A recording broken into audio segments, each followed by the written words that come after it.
Yalla, infidels, as we're back. And my brothers and I raise the dime. Behind every fortune, there's a crime. This technique is Tech 9. Blast on any close encounter of the third kind, infidels. And we're back at your post Royal Rumble wrap-up. RBV, Hacker Hamin, and Dr. T will be here soon enough, I'm sure. It's the Monday Locker Room here at hackerhamin.podbean.com. Welcome to the family. Yalla. Yes, y'all. Good morning here. YouTube.com/Ben Hamin channel, MROVW. We're doing it, trying to keep it live for you guys. I know you got something to look forward to. Plenty to talk about last night. Plenty to talk about today, new business-wise at Hamin Media Group. And the guy who's been on his business game all week long, tripping with that manpower, that two-manpower trip, getting ready for their launch as well. He's out there eating wings, eating 3-foot tacos, doing real big things all over Cincy. It's the number one. He could be the new Prince over there. It's Princey RBV. How's it going, brother?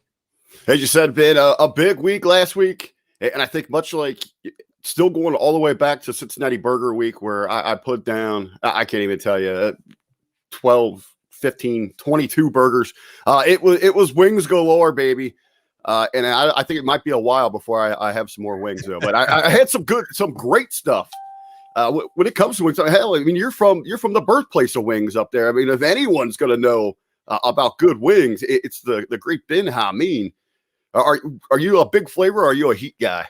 I like that good buffalo burn, man. I can do some hot wings, but then they started going garlic parmesan and they started doing honey mustard wings. I kind of am partial to those now, but the wings with me with the beard are a motherfucker to not end up wearing them. So a lot of time what people do up here now, wings have kind of even become second place to chicken tenders. And there's a place that started in Syracuse called Tully's that was like a local 3-place chain, and they've expanded now all over the state, Buffalo, Rochester, down I believe into Pennsylvania. I don't think they made Ohio yet or not, but I've heard of them, but I'm not sure if they're in the area. Tully's tenders are the slim slam snippety snap, bro. They're fucking so over and so good that there's no reason. I mean, their wings are good, but there's no reason to even go wings when you can get Tully's tenders. So that's my go-to. I pay for it. Now they have Asian Zing too. That's a new flavor. That's really I like the Asian Zing. So whenever I am going to do it up, that's fine. I'm going local to La Roma's and just getting some wings with a slice. We kind of go it's spicy honey mustard. It's not really a flat flavor. So that's what I've been on lately. I'm trying not to eat any of that shit, but I'm sure there's a lot of wingless, armless chickens running around today after the damage you did this week. Absolutely. All in all, 12 locations, 16 different style wings, and tried mixing it up. So I got a variety of them. I think the few that really stood out to me is a place called Game On. They brought the heat with this thing. It was called 4th and Goal. And there was like, you just go big for this. I mean, and it had the chunks of peppers. You could see it just that's infused into the sauce. If you're going to do it, you grind them up real fine like that or put in your spice. But what's good about the buffalo burn is you got to have one ingredient, and that's you can't fake the funk. It's Frank's Red Hot. And then you cut it with butter and whatever else you want to put. Some places even they got glunky wings where they cut it with fucking blue cheese, so it's a double heart attack smasher right out of the fucking gate. All right,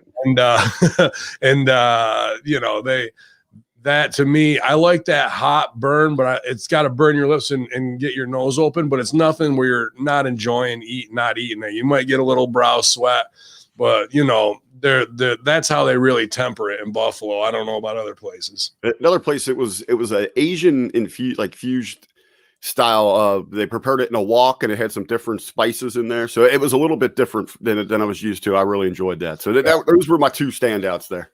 Melissa DePauw's in the house says, I live in Ra-Cha-Cha since went to Buff State. Wings are the best here. Have you had garbage plate? Yeah, I've had garbage plizates. I've worked out there at Upstate Pro Wrestling for Hellcat and a lot of good 2CW brothers from there. I want to say a big shout out to my man, Super Beast. You can follow him at Monstrosity 13. He's one of my human shields, and that guy is taking every Rochester eating challenge. He's about 4 bills. He's a big boy. No. But he's going through a little health issue right now too, unfortunately. So I hope he kicks out here. And my man Do-Rod was his Dirty Bomb Dewey.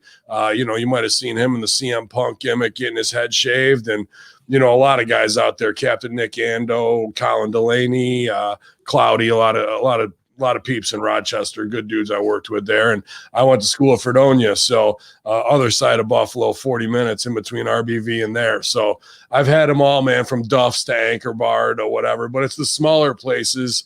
Well, Tully's isn't smaller. Tully's is just the A+ standard, in my opinion, but it's your Mary's Deli, it's your pizza wings and things. Those chicken finger subs I grew up on in college, man, that was a Friday night slammer for us. And that was kept a secret for 20, 30 years, and now it's kind of out. Oh, that's it. It's the trend everywhere. Everybody's kind of reverted back to when they were kids, and they're going for the chicken fingers. Yeah, man. Yeah, yeah. But now we stepped it up as adults, right? So yeah. And we're gonna it up today, man. Big fucking show last night, dude. I got a lot of this could have been tuned up, and there's a lot that they left on the table, but I was pretty impressed with the show last night. I gotta say, bro, for empty arena wrestling, this was the best pay-per-view we've had in empty arena wrestling. That's it. I was up late last night as MSG and I joined Rad Rob for Rad Rumble week. It was kind of funny there, as you had some different personalities. Obviously, you have Rad Rob. John Paz from the 2-Man Power Trip was there, and then MSG right here. I know you guys did that, man. I sat there and looked at that visual this morning, and this is boss shit above fucking pay grades. I might be the only one to look at it from this perspective. From where we started and teaming with guys like PW Hustle, for you guys developing your own brand at Hitting the Mark, for fucking the Suck My Balls podcast. Everything MSG does is HMG. For 2-Man Power Trip, for Rad Rob joining the fucking crew and doing so much for us this week. Had an awesome week leading up to the Royal Rumble with just incredible content that I put on Patreon. I'm going to make it free today. 3 interviews: Brutal Bob Evans, B. Brian Blair, and who was his other one? It's escaping me off the top of my head right now. Sorry, but just doing great work. And then here's all these guys with individual brands, all under the HMG banner or collaborating. And after the Royal Rumble, coming together as masters of their own little piece of farmland, dude. I was just that visual alone helped me sleep better last night, and just really kind of put things into perspective of the last 3 years of hard work and seeing these men become better men because of supporting each other, and now they got something here, and each one of them has their own brand identity. That wasn't lost on me. I hope it wasn't lost on you. No, thank you, Ben. That's great perspective. And what I really took from it is we're going around the round table. You can tell the learning trees that individuals have come from. Sure. As MSG, I have sat under the learning tree of Hamin Media Group. Minds like yours, like Beast, Strangler Steve, Stevie Richards, Silvio, on and on and on there. And we had a lot of the same opinions. We saw a lot of the same little nuances and different things on the show. I mean, it's not until you get to that point. I watched so much wrestling all through my acting career, and until you go and train and be told that you're an idiot, and then you look at things a different way altogether. And then I've hopefully transferred some of that knowledge to you guys, and it seems as so, and we all just raise our acumen that way. Thankfully for you guys, you don't got to get in there and smash your spine to do it, but that's part of the real sickness and addiction. I'm sure it's only a matter of time. I was going to say I'm getting closer and closer to the action, but I've yet to have to take any physical bumps yet. So yeah, wait till Big Sal squashes you in the corner. Yeah. Then you've made it. But you guys have made it here on the Monday Locker Room. Appreciate you joining us. 22 strong here, hackeramin.podbean.com, on your FM dial, iTunes, Spotify, wherever you guys are getting us. And yeah, live here on YouTube for right now. But yeah, dude, I don't know if you want to break break the show down, which way you want to go. It's your house. Maybe. Well, kind of the way I was looking at it here is looking at the headlines through that we had breaking overnight. A lot of them kind of tie into what we're going to talk about as we break down the show. Okay. I was just going to kind of work certain things in as we touch maybe on certain aspects of the show, surprises, storylines. I can just kind of share the little details through these headlines that we have. Sounds good to me, man. We do want to see if there's anything kind of non-WWE related here, but it looks like obviously that is the complete domination of the news and the headlines. I guess as we are waiting for the third entrant into our little rumble here this morning with Beast. We'll keep her kicking, man. Right. I guess we'll start it off a little bit of the fun conversation. Right up your alley here, the musical act.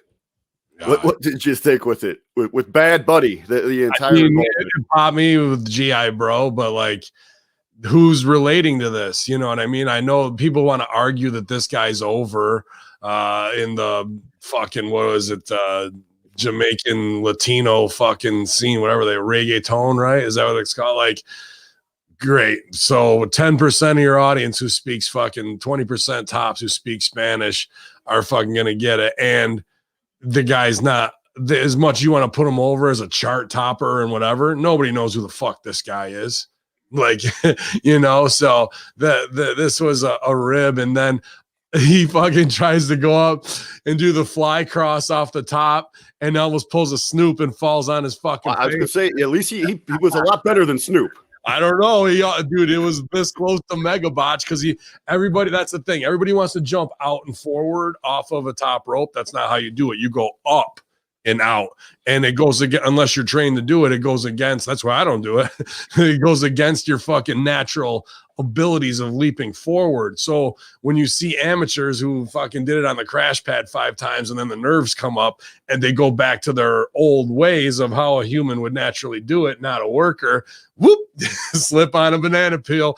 Dude, he's lucky he didn't go face fucking in the ground, and I kind of wish he had, because I love those botches, bro. I fucking live. Is that how they approach that? They bring a celebrity type like that, somebody that's never been in that spot, and it's just, let's bring out the crash pad, roll through it a couple times. Well, when Gronk was supposed to go off the fucking upper deck there, and he was scared to do it. Gronk, a guy who gets hit by fucking 350-pound guys running full force at him, was scared to jump 14 feet and land on a crash pad, bro. Like, Vince McMahon got up there and at 70 fucking 3 and goes, "You pussy, get out here and do this." And fucking McMahon's taking the bumps. Then Gronk saw that he could fucking do it, but like, just super pussy, bro. Like, but that's the difference of like, okay, I'm doing this stuntman spot, and what could possibly go wrong on live TV? And he pulled it off, but there was a slip there that could have ended real badly, dude, real bad. The performance itself, I think they could have just maybe you go. I get what they're coming from, and MSG had mentioned this on with Rad Robin that, you know, at least they did get a big name from a genre, and it does help, I guess, in that Latino market. But just the way they presented it and trying to go live in that empty arena there, I mean, why not prepackage this thing and let your production team have a knock at it? It's the fact that Booker T was in the video. That's the hot shit. It's the same as Migos. And Ric Flair. So I see why they did it. Shout out to Booker T. Obviously, we're working with Stevie Ray. I'm not trying to shit on anybody's shine that way. And it was a big moment for this guy. And he's been a wrestling fan. He's been to like 4 or 5 WrestleManias.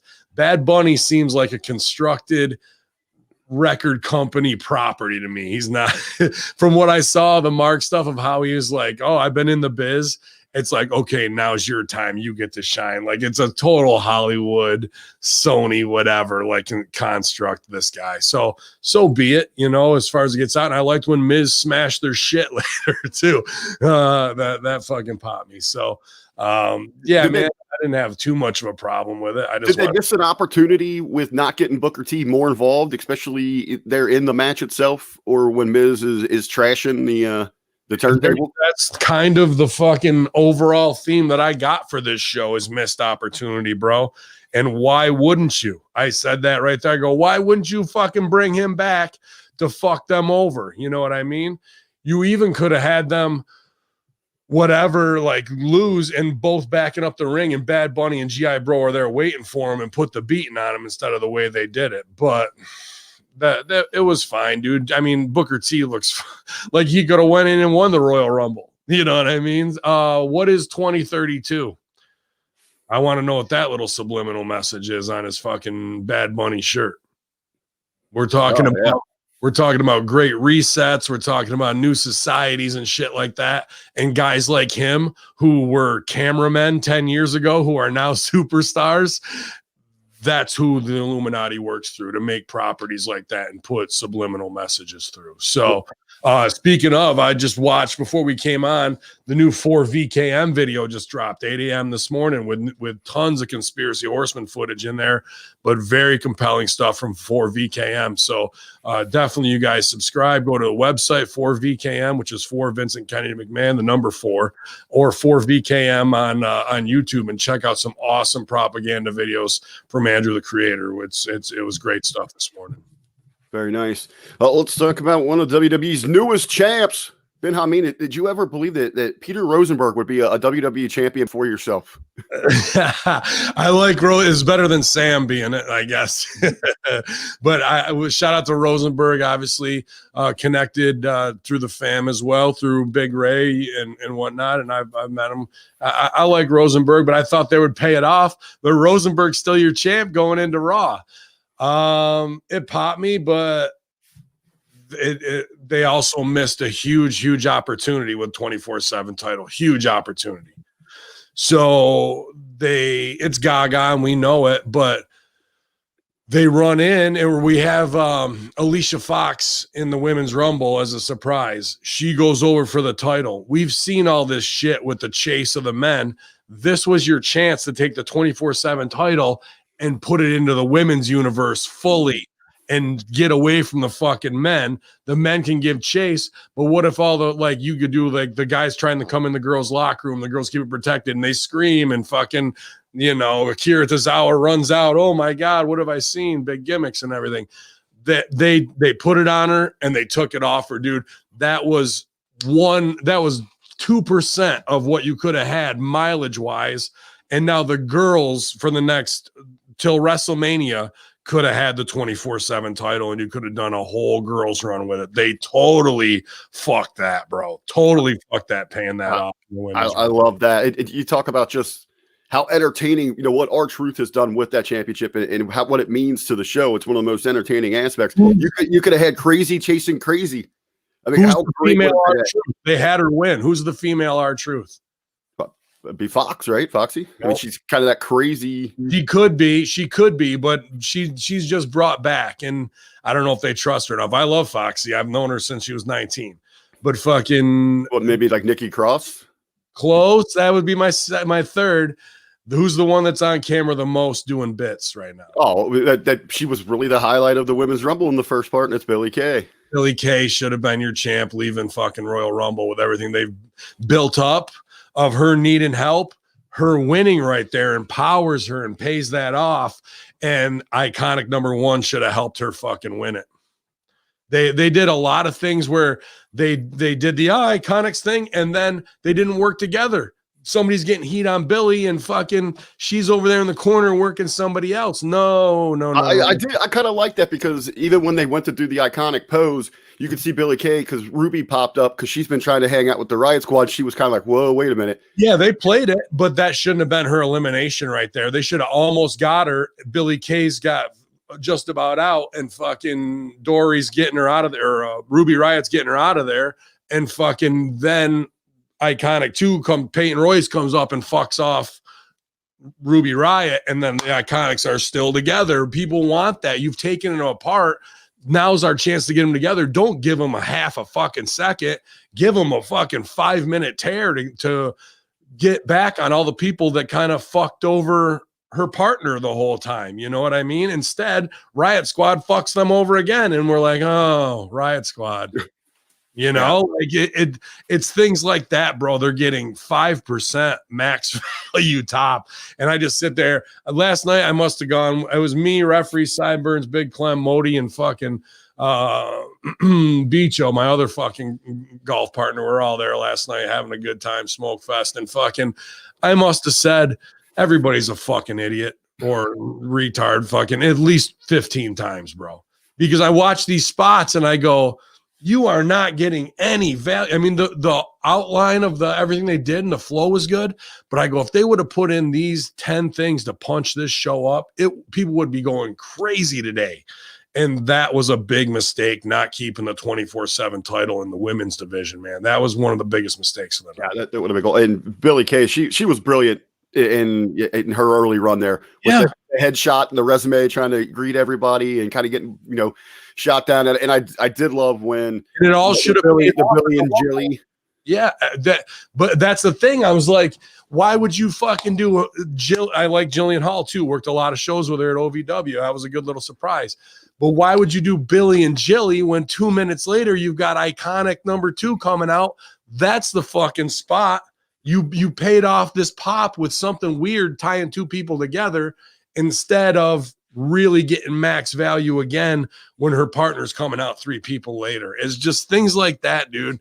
Like, there's people in the writing room who have no idea how to get to the heart of what your audience really wants when you split somebody up. It's not just that one little meeting in the middle, dude. Before we break in, just absolutely to jump full on in on the women's Rumble match, let's go back to the beginning. Pre-show, we got one of the bigger matches for the pre-show that we've seen here in a while, the women's tag team championships on the line. This was all about some storytelling, really, and advancing things that you got going on between the Flairs and Lacey Evans. But yes, we do have all right. I missed this. Yeah.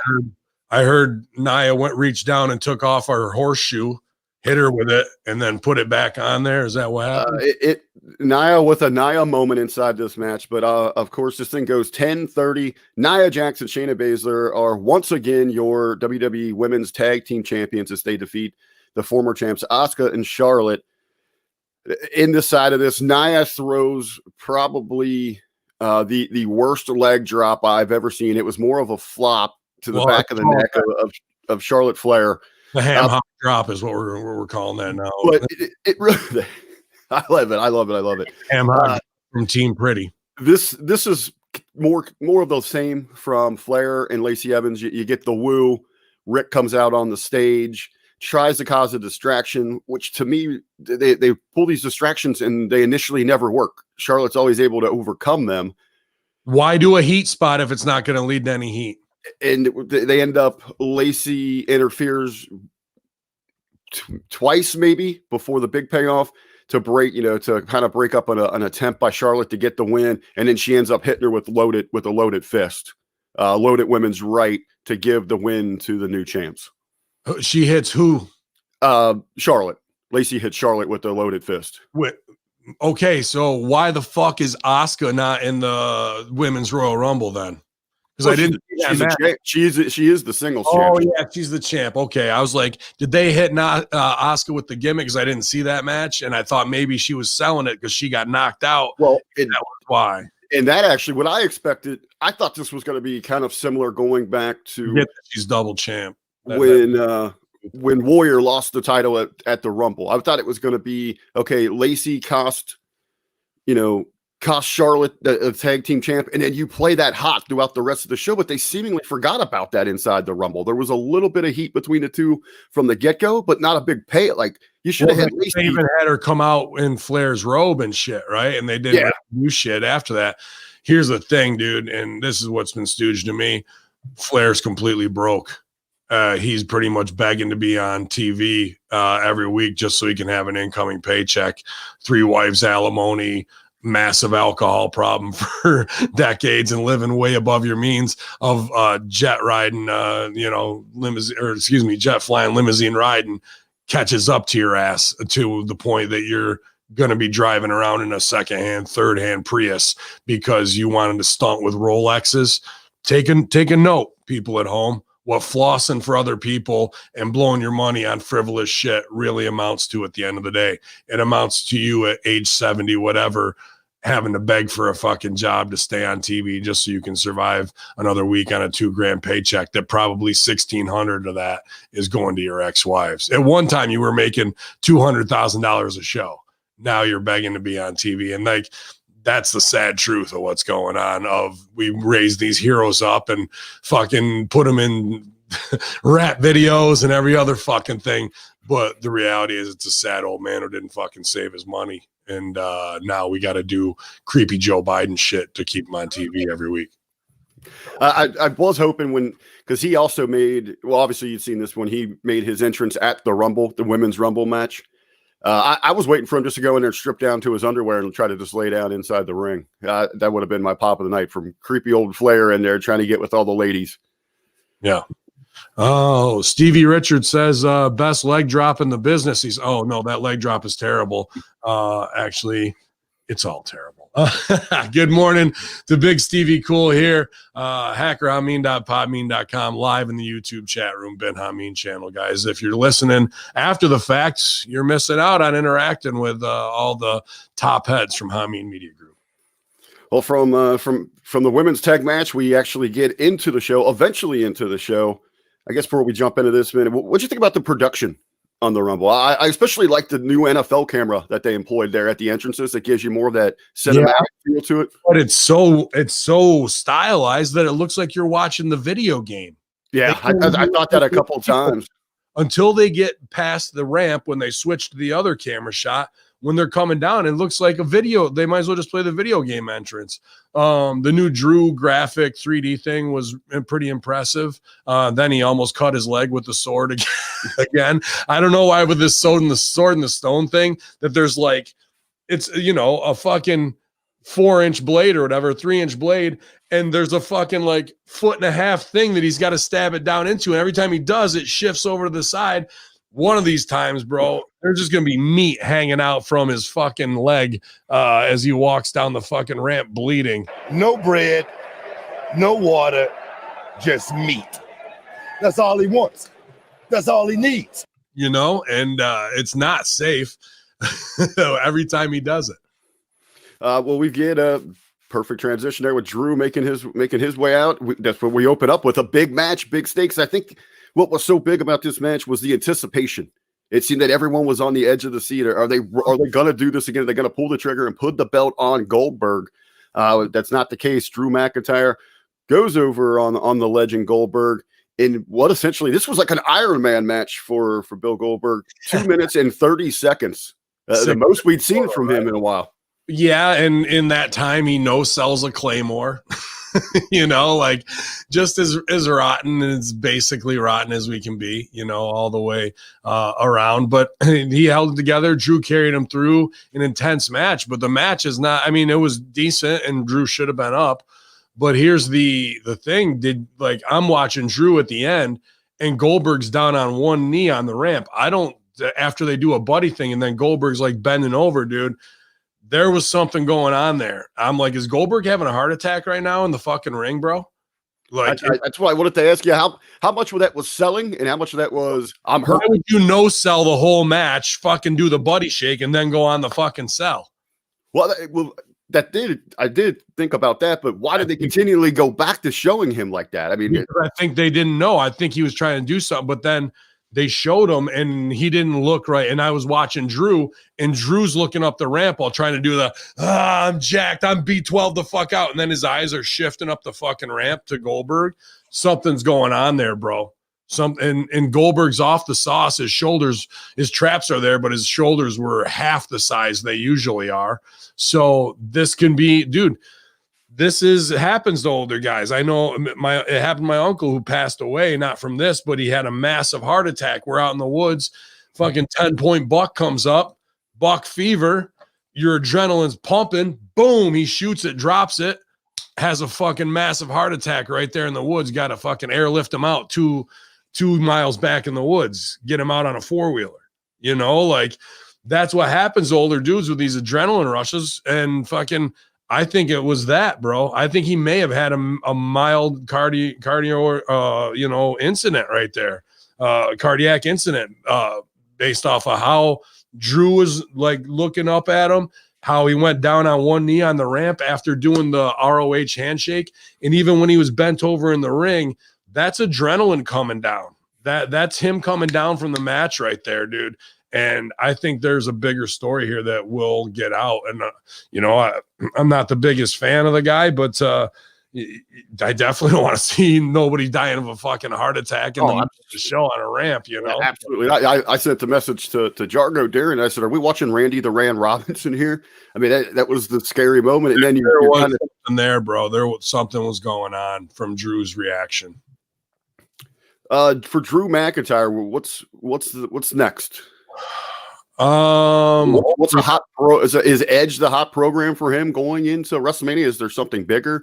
I know earlier in the week you had the Superstar Spectacle, which saw the return of Jinder Mahal. That just doesn't really scream WrestleMania. But that's what he wants. Him and Jinder are boys, and that's what he wanted a year and a half ago before Jinder got hurt. When Jinder looks like a fucking $1 million, and they're going into India, right? They just started that shit. If you can bring back Jinder tonight and get heat right away, build till WrestleMania, that's not a bad little build right there to get him back over and put fucking I'd put Drew over on him, but I mean there's a variety of options on the table, but whatever it is kind of has to start tonight because they didn't forward any business of going forward, so it's all new business for Drew right now. So what's on the table, you know what I mean? Yeah, it's just, looking at, and it's more on the company's the lack of star power of who could be that big WrestleMania challenger. And I guess Jesus Christ, I mean, that's their fault. That's their own fucking fault of not building stars when you got Jinder, Brock, Drew, Keith Lee, fucking AJ Styles. We can go on and on. Even nostalgia guys like Edge, that they have to go off in Orton last night. It's weird. And I don't know why they did this. It wasn't the Spirit of 76 thing, but the huge knee cell. I don't know. We'll get to that with Orton too. Even last night would have been the perfect night to play your get out of jail free card and bring back the Fiend. Alexa gets eliminated. Could have gone to the back, done a seance. Fucking Orton's out because he never got in the match really at 29 and was never eliminated. There's another spot for somebody. Fucking that was your Fiend spot. Plus Orton, all the shit we've done with them, he's burned. His face is burned. He's got a fucking mask on. Last week he comes out with a super mask on or with a mask off and he's still got second-degree burns. This week he's fine. Well, his face would be pretty tender. You know what I would do to drop Orton? $5 face slap. You ever been slapped on a fucking sunburn? Second-degree burn hurts a fucking hell of a lot worse. One face slap would have dropped Orton right to his fucking knees, bro. So we're not even selling getting your face lit on fire. We're back to some old nostalgia shit with him and Edge. So all the creative that we've built up at this point gets pushed aside once again. You should have played to Edge attacking the face instead of the knee. Yeah, which ties everything together. It's just right direction, but completely missing the mark. Our next matchup, we're going to shift gears back to the women's division. I know one of your favorites, Sasha Banks. She defends over Carmella with Reginald. 10 minutes, 25 seconds. Right out of the gate, though, one positive here. Carmella might have the best entrance in pro wrestling right now. I mean, she's just knockoff of Cardi B. Being a fucking half stripper, drunk slut, pretty much, with a fucking sommelier, which always a good look to have a white girl stepping on a black guy to get into the ring. Nothing bad about that in 2021. Welcome to Black History Month, everybody. Jesus Christ. It's like, are you kidding me?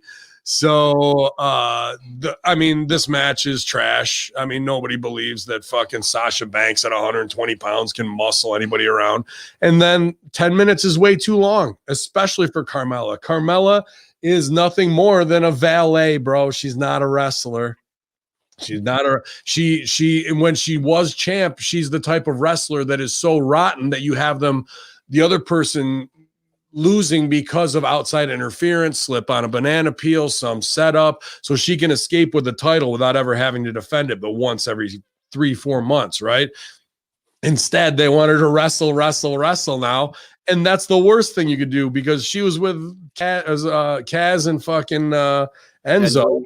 And that was the peak. Like, she got a lot of camera time, but that don't mean you know how to work a fucking match. And then she does the dive and blasts her face, where her face used to be, into the ground and scorpion herself. you know, like, I don't know if they just heat up some fucking lighters around her face backstage and reset all the plastic or not, how they redo it. But I was expecting her to come out with a fucking Mr. Potato Head nose on at the Royal Rumble after that fucking scorpion face plant where, hey, let me dive, video game dive. And I'm shocked that the 120-pound girl can't stop my full momentum as I fly through the ropes and I blast my face into the ground.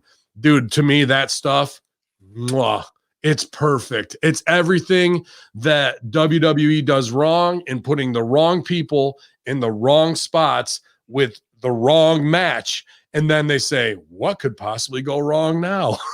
Well, let's watch this girl smash her fucking face into the ground at Mach 4. Like that's what's going to happen. I was thinking throughout this match, you know, because Sasha, you know, her MO is she goes entirely too fast. She tries to do too much. And it's she's got to be able to adjust to help out Carmella's style, because it can't be Carmella trying to amp it up to go at that pace, that unnecessary pace, you know, with those dangerous movesets. On the other side of that, what did you think of Sasha in this match? They're both FR, bro. They're both fucking rotten. They're two little tiny girls who are trying to act bad as shit. And even Sasha backstage, I'm looking at her. I'm like, who relates to these girls with blue hair that's woven into their bald head with a ton of eye makeup on? When I see girls with fucking like glitter and shit in their eye, dude, you know, when they bust a sweat, that's gotta be like somebody grinding hot glass into your fucking eye. You know what I mean? Like glass shards. Like, they're all worrying about stunting and wearing these jackets that no one would ever wear in the fucking streets, having a Louis Vuitton bra on to fucking go out there and, again, floss for no reason. And just because you're Snoop's cousin and because you like Eddie Guerrero, that don't mean you're fucking good at this shit. You know what I mean? Because you steal one spot to do it. Like, that don't impress me much. So fucking this is just, these matches are who's going to fuck up first and possibly be paralyzed. That's what every one of these matches are with these type of girls in there. And you can come out and do legit boss or whatever, and then go show your crotch on fucking Instagram and expect me to try and fucking respect you in some way. It just is laughable to me. And every time they get in the ring, whether it's her and Bailey at Hell in the Cell doing a drop toe hold on some kendo sticks on their fucking throat, thinking it's a video game, until they really go and they realize that it's fucked up what they're doing to each other. And then the next match comes and they do it all again. They don't understand their place on the card, how they should wrestle, or how to protect one another. Put all those ingredients in a blender, and somebody's coming out with a neck brace. Well, when it does come to Sasha, though, I think you'd have to agree, Ben. She is overwhelmingly popular with the majority of the WWE universe. Who? Sasha. She's very popular with the fan base.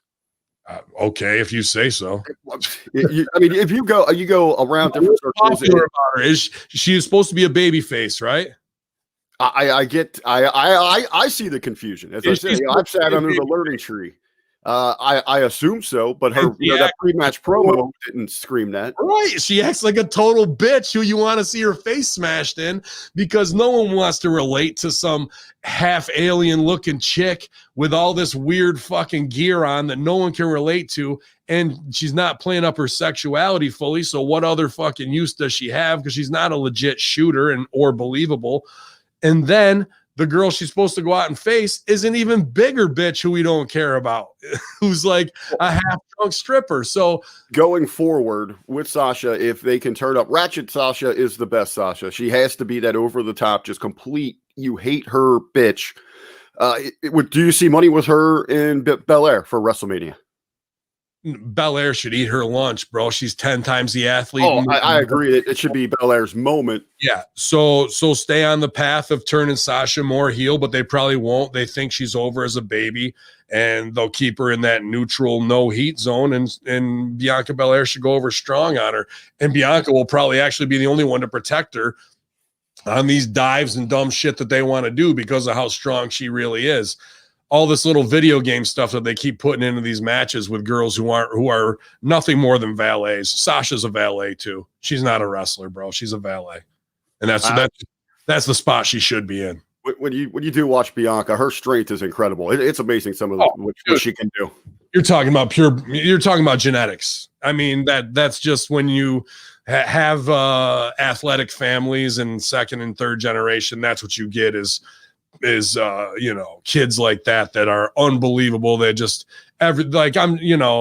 I'm sure she was probably walking like 5 months before every other little kid, you know what I mean? Like as a baby, there's kid I went to high school with, Alex Stevens, who bugged out and just like went and kind of got away from it all.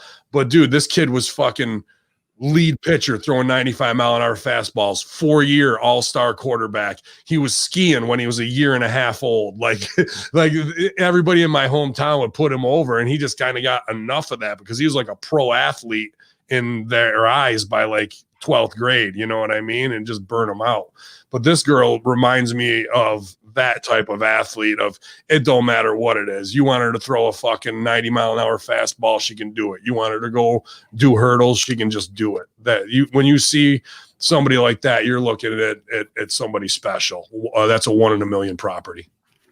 Absolutely. And well, our next matchup is actually it's Bel-Air's moment. We get into the women's Rumble match. I guess let's break this down, Ben. We'll do this in thirds. Somewhat. I'll just kind of go through the first 10 entrants, then we'll go 11 through 20. The first three. Just give me the first three. All right. Well, you have Bayley, Naomi, and Bianca Belair. You got ass in the ring. Well, I was going to say, wait until number 7 when Tony Storm gets. Come on, thing up. That is an ass full. That is a ring full of ass right there. I'm telling you what, man, that fucking badonkadonk shut this fucking thing down. I don't care who it was, man, woman, or child. When she came out carrying that dump truck, I was like, holy shit, bro. Like, she's going to be all over World Star today. A lot of people put on COVID whatever weight, but I don't know how she got it all in the thickness downstairs, bro. You know, waist could be, you could say the same thing about me. We could all tighten up. And there was a lot of people on this show who were carrying some COVID weight, which was funny to me. But, dude, she had the thickness, but she went to straight thonk on that fucking thing. Holy. Oh, absolutely. What'd you think of Naomi out at number 2? Seemed like around the internet, fans are happy to see her back. I was even myself during the pre-show thinking to myself, where the hell's she been? It'd be nice to see her make a return tonight. And boy, like, it has me questioning, because is this a punishment to keep her in to 37 minutes only to have her eliminated before the final 4? Like, I thought this was the big return for Naomi, to be down into the final 4. That would have gotten her over. Instead, she just gets eliminated after fucking taking an ass beating for 37 minutes. Like 25 minutes in, you can see she's just down, holding on, like trying to get her whereabouts about her. And she took some serious fucking heat. Yeah, she ended up going 47-39 and was eliminated 22nd. So, there's 8 more people left. Like, that to me ends up looking like a punishment and a test more than it is we're going to get you over, because she would have gotten over if she would have made it to the final 4. That weird elimination out of nowhere, it then turns all of that work into like, you're just going to go out and we're going to fucking beat the shit out of you this whole time, and you're not really going to get over. You're going to be forgotten about by the other business. So then we had Billie Kay at 4. We had touched on her performance. She was brilliant. Number 5, Shotzi Blackheart. Tony at 7. We had 2 surprises returns in the top 10. Jillian Hall, who you touched base on, that you were able to work with down at OVW. And then one that seems that everybody was very happy to see back in action, Victoria. She looked really good in her return. And we had Tori Wilson too. Well, just in the top 10. I was just looking at that. Sorry. Yeah, I mean, Victoria back, which kind of had me, like, I was happy about it because I'm a big fan of hers. But, dude, I'm thinking to myself, wasn't it 2 years ago she showed up backstage and Carano and them fucking kicked her out of backstage, and now she's in the Rumble? Like, wasn't she request, like, even I think there was a story where they asked her to leave or she couldn't get in, but she even got turned down for ticket requests a couple times. Yeah, like something after, sex tape or whatever they leaked. But now here we are, like, dude, I get it. We're workers. We're all whores in this business for a payday and the fame. But that's a pretty unless they really came to her hat in hand saying, we apologize and we want to fucking, which I don't see them doing. It's just like, hey, you want to be in the Rumble? Yeah, I'll do it. Dude, she had every right to tell them to go fuck themselves, even though she got over. Like, what a slap. Like, what an abusive relationship that we're in with wrestling, that they'll make you feel like shit after you had a longevity career based off of something else, but then they'll come back and pimp you out once again just to show that you'll do whatever for a paycheck. Well, I kind of feel bad, but I was happy to see her because I am a big fan of hers, man. What would I guess I know ballparking here.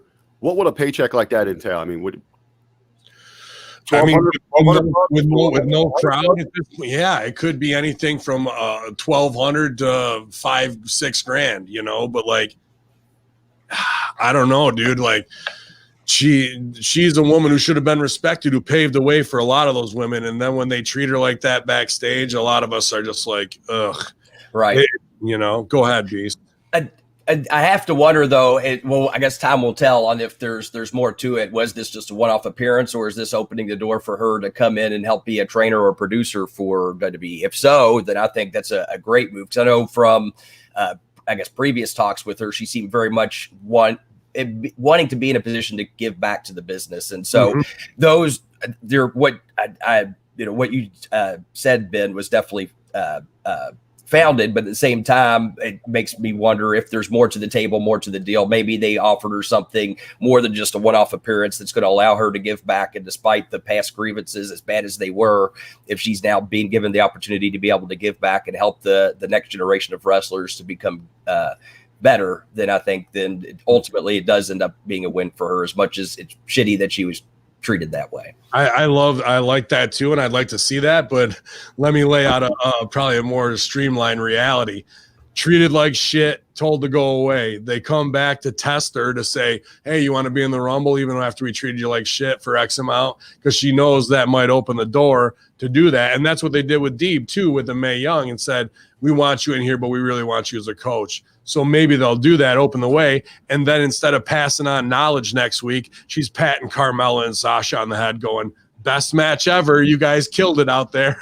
Well, just for the gig, instead of really being able to tweak these girls and get a performance out of them how they should be, bro. Well, it seems she might already be working the angle there a little bit, as she had some comments about her return. She said it was nerve-wracking. I'm going to be honest with you. I think people know I'm one of the most nervous females. Yeah. I can see her lack of confidence in her face, to be honest with you. And then she goes on to say, I get the nervous belly, sweaty hands, about to throw up and stuff like that. Not to be a diva, but I was so nervous, and these girls are so freaking tough, man. Oh my God, man. I wouldn't say tough. I'd say they're so freaking dangerous, most of them. As far as you don't know if they're going to be there for the spot. And then she did go on to kind of work into an angle there where she did call out the new women's tag team champs, as it was Nia and Baszler responsible for her elimination, correct? So she's already working the angle there. She's trying to keep her foot in the door. I think her and Mickey would be great together. Oh yeah, as a challenger team to go up against Team Pretty and lose. Team Pretty, I love it. Mm-hmm.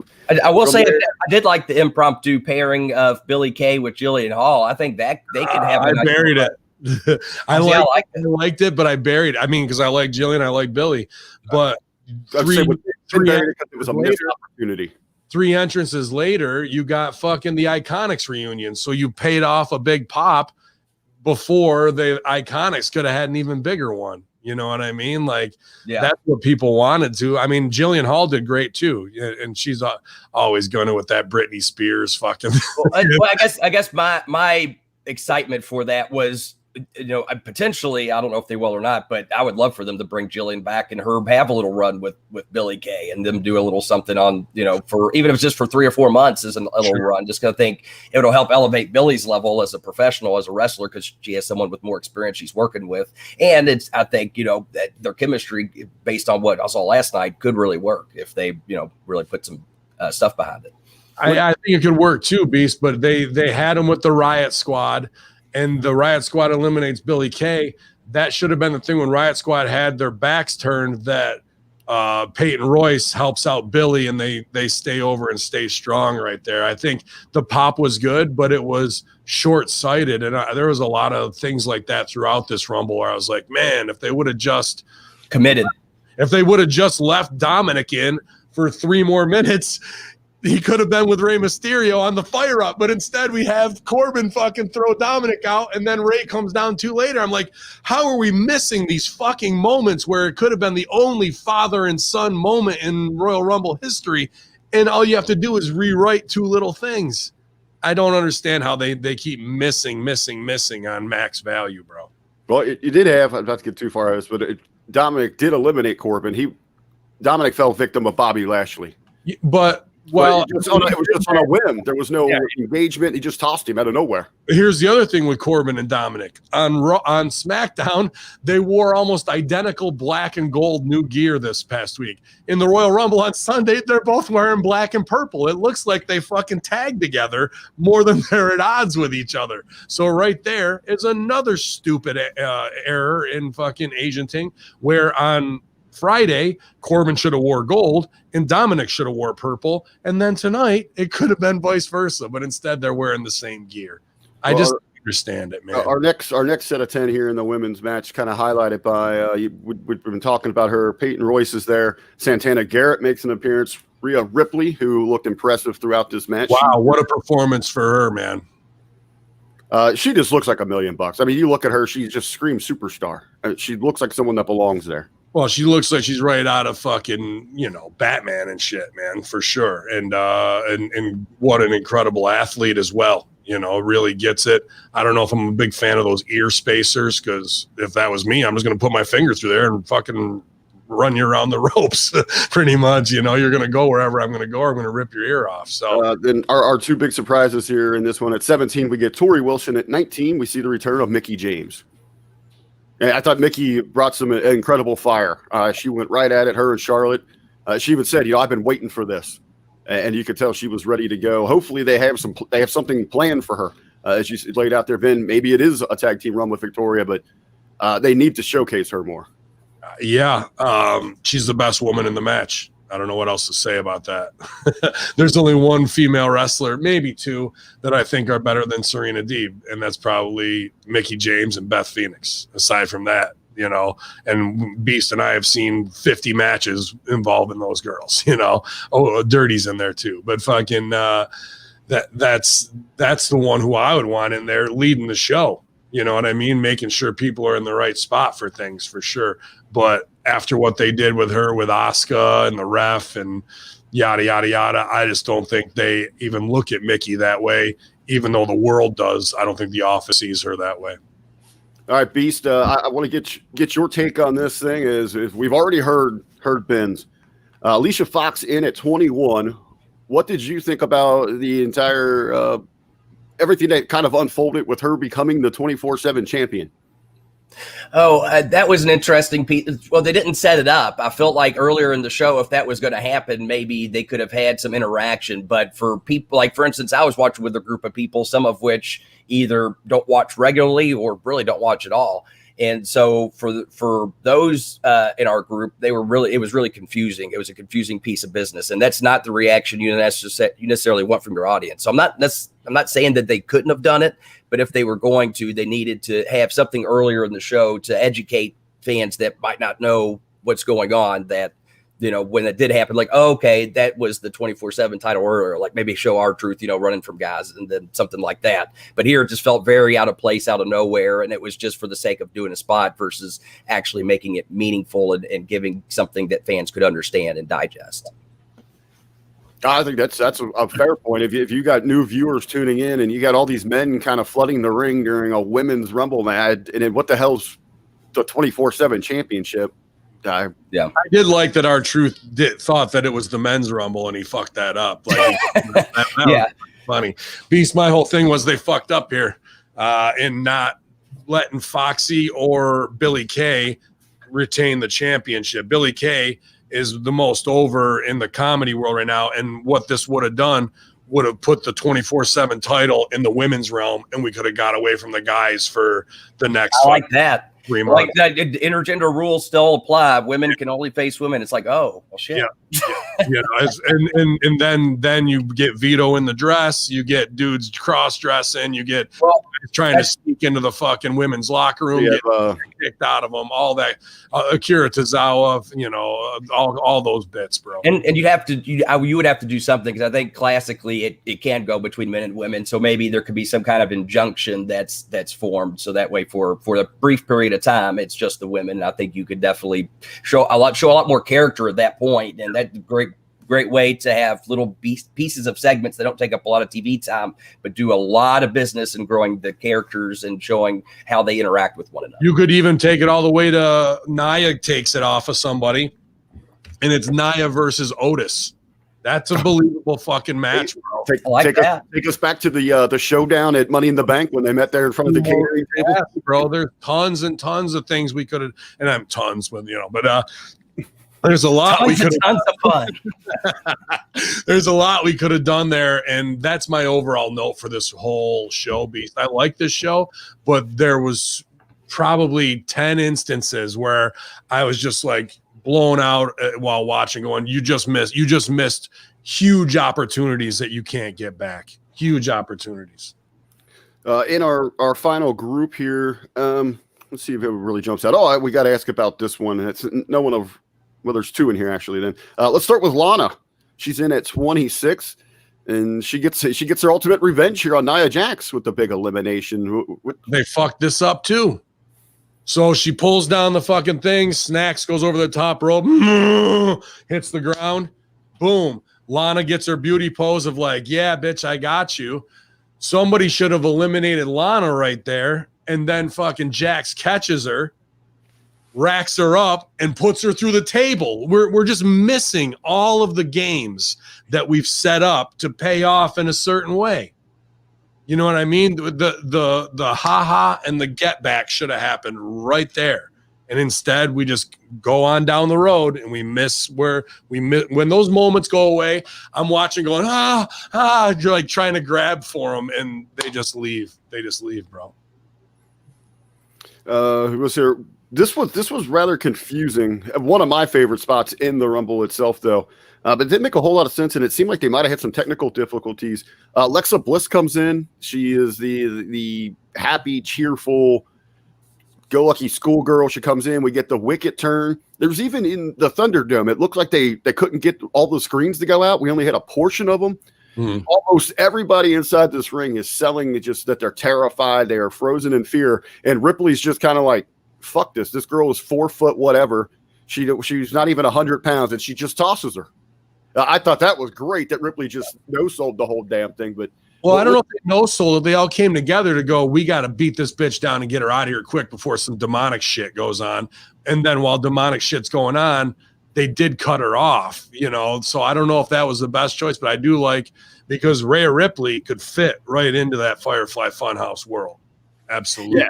You know what I thought was going to happen, though, was they were doing the countdown right around when she got eliminated. What I thought was going to happen was the countdown was going to end, the lights were going to go out, and then the next entrant was going to be a female fiend, basically, and have her do a full turn. But not saying they should have done that, but watching it in real time, that's for some reason my brain was like, oh, shit, they're going to turn off all the lights now, and then 29 is going to be the Fiendress or whatever. But I like that. What I thought they were going to do is when they had her there and she fucking flips, they're going to throw her over the top rope right when they're getting ready to shit can her super dangerously, turn off all the lights. Lights come up, and the Fiend's there with her in his arms.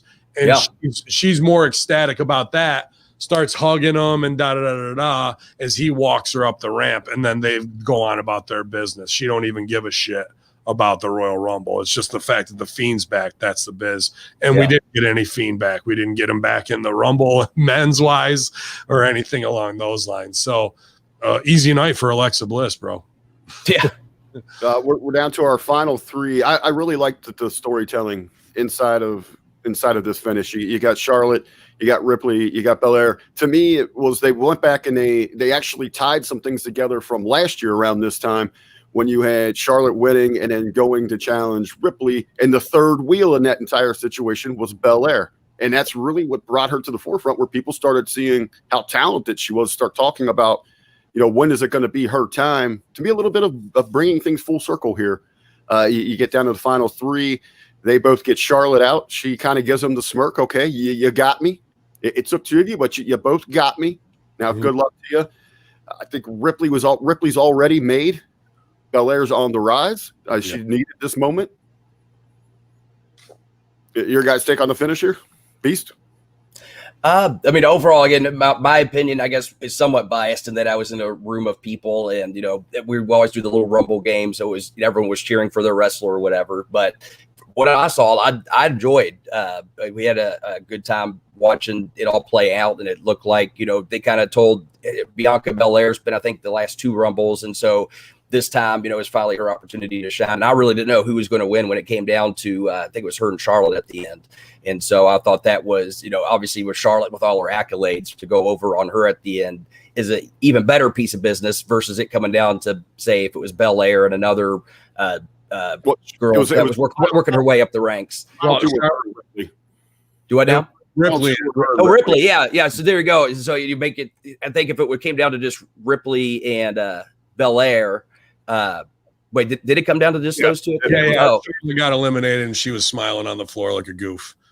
Oh, like she's been doing that a lot lately, dude. I mean, there's more fake parts in her head than there is real parts now. Cheeks are done, chin is done, teeth are done, nose are done, eyebrows and crow's feet, Botox, forehead Botox, possible chin shave job as well, right? Like the thing it almost makes me sad to hear that, because I look back just 3 years ago at the Rumble, and she looked great. She was gorgeous. And it's like, what I don't understand that I feel like just it's part of this cultural thing where women feel like they have to continuously fix themselves and get these surgeries. And over time they cross the threshold where they just start looking worse and more, artificially created. And it's like, why do that to yourself? Like, you looked good and you're making yourself look not as good over time. And I don't understand that, just that incessant need to want to do that. And to me, again, it makes me sad more than anything, because there's girls watching this and want to emulate these women, and they're going to grow up saying, well, I need to have these surgeries too, and to look that way. And it's like, no, you don't. You really don't.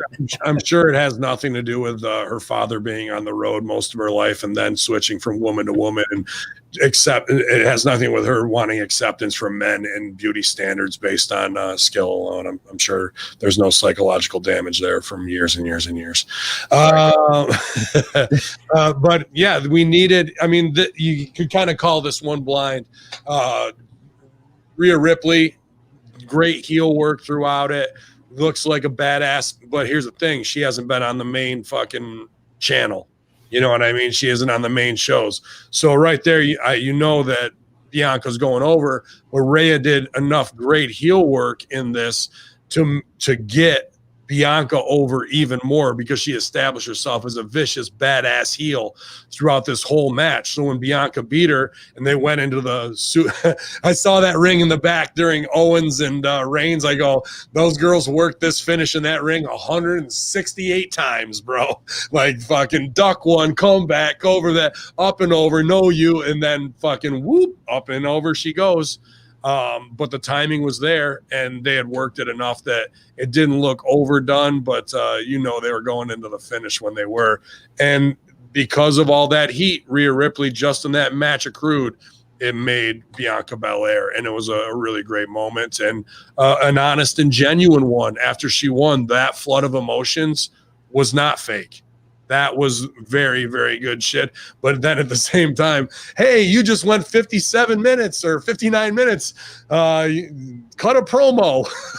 Okay. Excuse me while I try not to shit my pants real quick up here and fucking have just taken the beating of a lifetime, you know.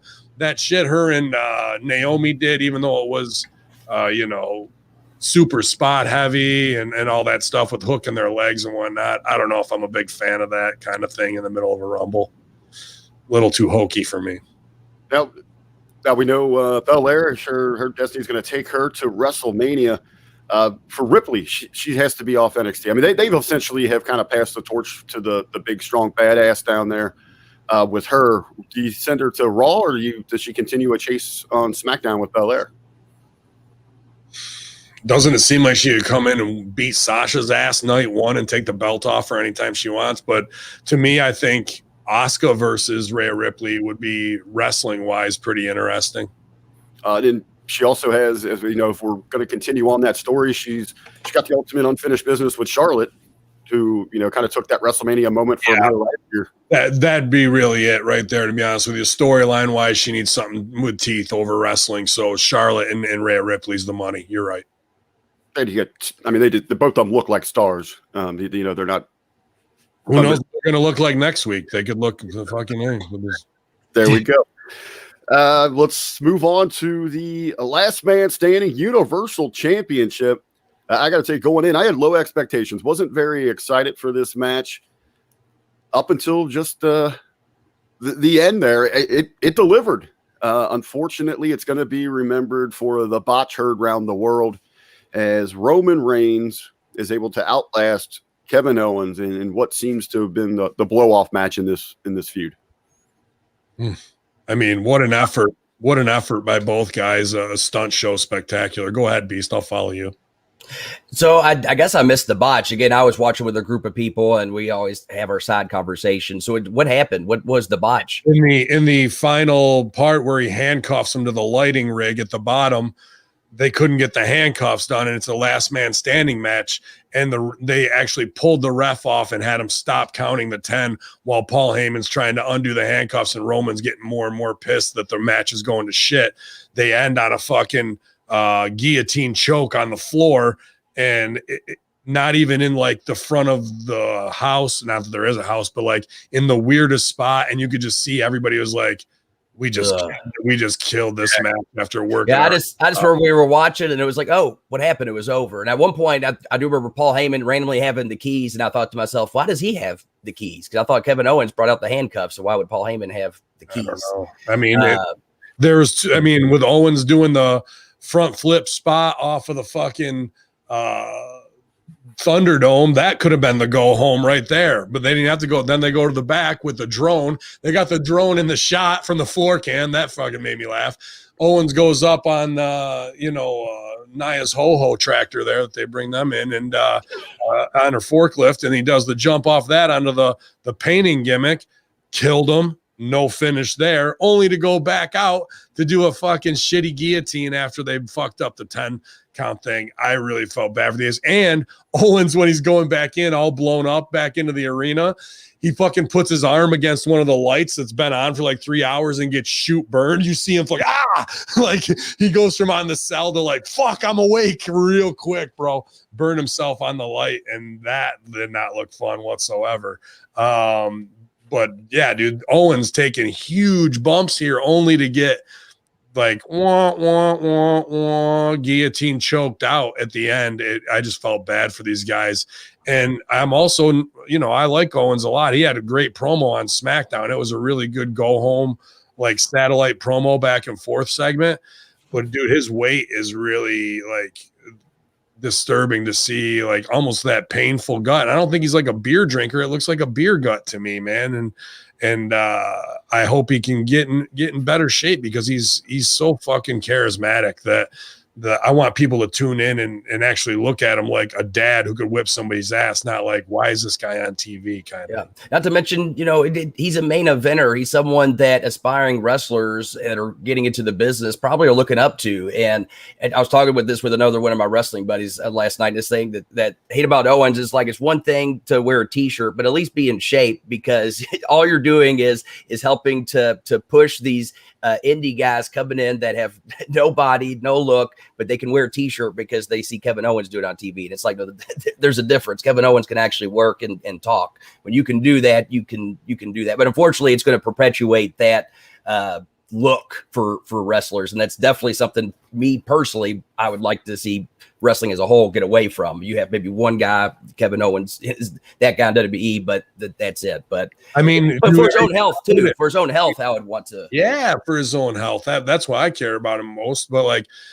and if he's in that main event spot, it looks like, well, a jack guy don't mean shit because a fat guy can beat the fuck out of you and get you on the cell. You know what I mean? We don't have our live vicariously through their titans when guys look like that. Guys who usually look like that are in Otis's spot. You know what I mean? You're the Chris Farley. You're the fucking funny fat guy, not the fucking ass whipper. And I really hope he can drop 20, 30 pounds before Mania, dude. Ben, you mentioned some spots in there where we see the forklift, the drone, obviously the golf cart. Yeah, the golf cart. Fuck, that wasn't fun. There ain't no way to fake that noise, bro. A lot of fans pointing out or taking WWE to task, saying that they were blatantly just stealing from AEW. Kenny Omega even weighed in on it on Twitter, and he pretty much said, I'm not mad at them. They used a golf cart. It was a great execution of it.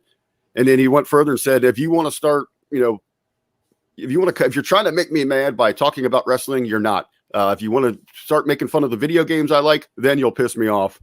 So even Kenny Omega, saying, hey, I thought there was a huge difference between the two, especially in the golf cart. In the WWE presentation of these items last night, it was in a serious fashion. Like, sure. It was and it's not, let's be honest. It was comedy.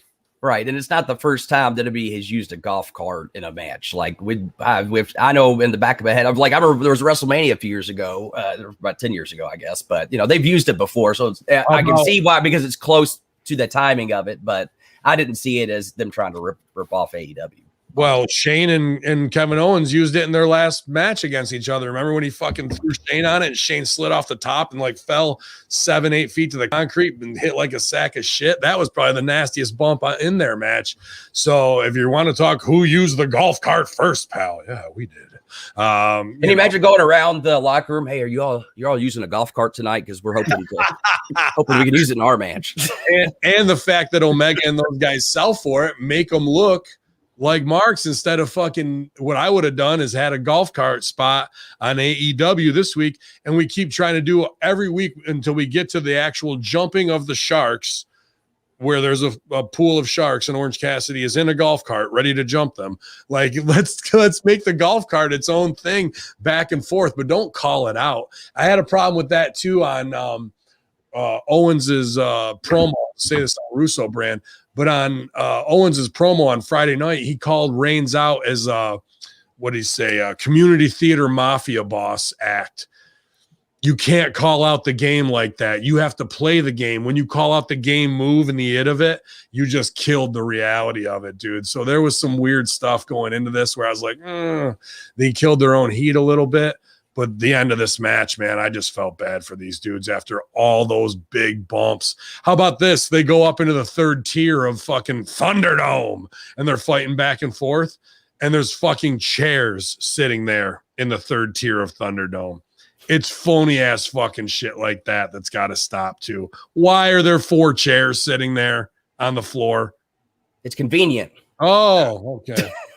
Okay. It's the storage area. I've still been waiting for this Thunderdome where they disappear and we see them start fighting in the background on one of the screens, like they're like in somebody's house or something like that.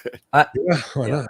I want to go back to, I love the idea of that almost meta gimmick in AEW where like they reference things that have happened. But it reminds me of that South Park episode where they talked about Simpsons did it. They talked about every way that Simpsons has already taken it. So I almost feel like they could even do almost rip it off and say Stanford did it. The golf cart comes up. Nope, can't do that. Stanford did it. Oh shit. Dude, every week, because there's so much material you could play with of all the stupid stuff that's happened in wrestling over the years, and it almost happens, and they say, "Nope, cut it. Stanford did it." Shit, Yep. And every week they try to figure out what's unique in wrestling. That This way, you want personification.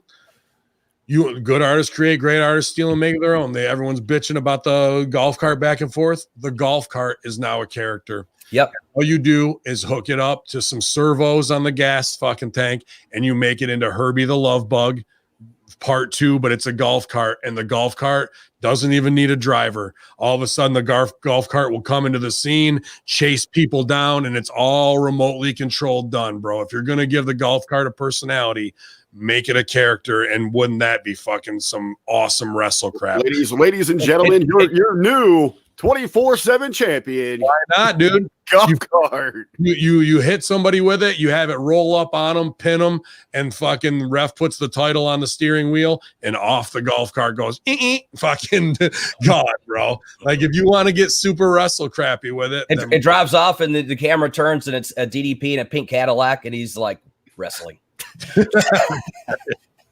Good stuff, or bad stuff that's so bad it's good. Now, I didn't even realize it when I signed on for the Monday locker room. Something in wrestling I must have now is a golf cart champion.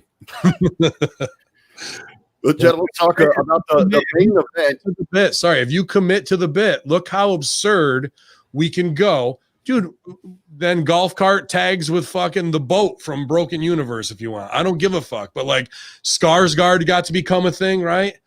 Why not? Why not that? And then finally the golf cart's time has passed, and he's an old champion, and he goes, well, this might get too dark, but I say then finally he gives up, and he have it go off the Grand Canyon. It's like that's the end of the golf cart. That's it, man. There's so many ways. That's our first Peacock documentary, The Rise and Fall of Golf Cart. Yep, there it is. Well, before we get to the main event, I feel like I don't necessarily want to conclude with this. So I think we could segue, for a minute or two for it's Monday. A little reprieve. Yeah, it is Monday, and you guys know what that means. It's the moment we've all been waiting for, the high spot of your Royal Rumble weekend, the Monday morning monologue. Yeah. Well, ladies and gentlemen, scoop, there it is. It's ice cream for breakfast day, believe it or not. It might be Monday, but might as well start things off with a Sunday and get your day started off on the right kind of rocky road. Ben Hamin, I know he likes ice cream, and you know how I know this, because he always gets his desserts a la mode.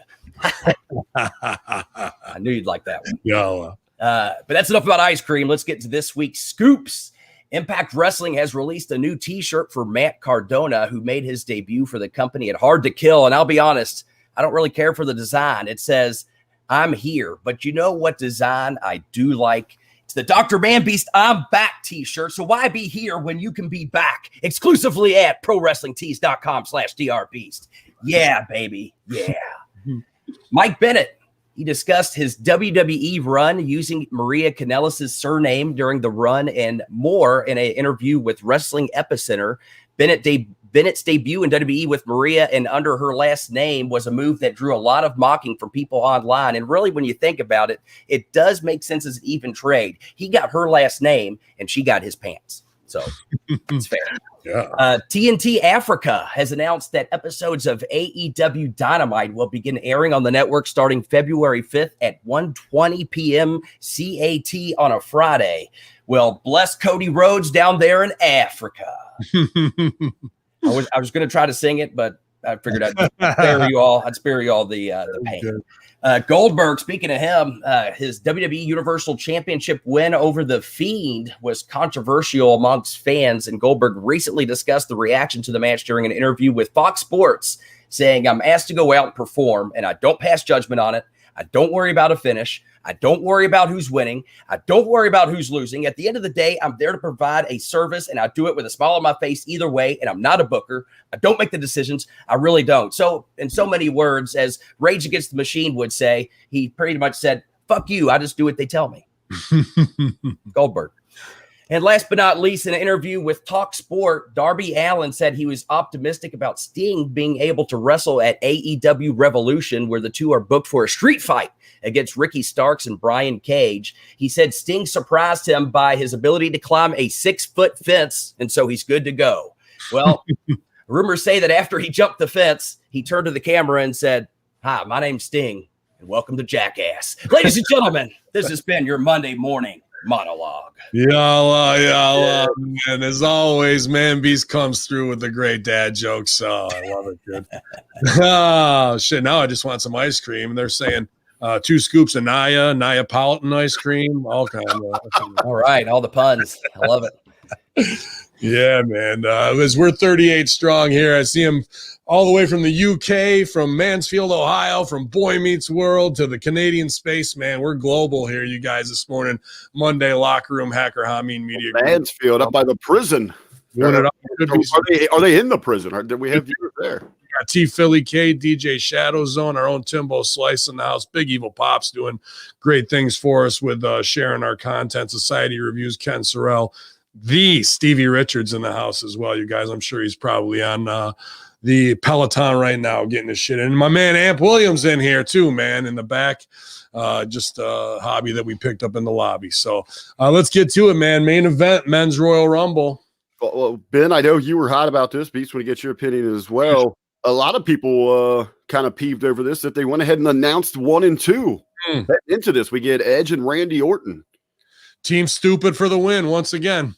The whole thing is surprise in the Royal Rumble, the countdown, who's going to be at what spot and how's that dictate to it.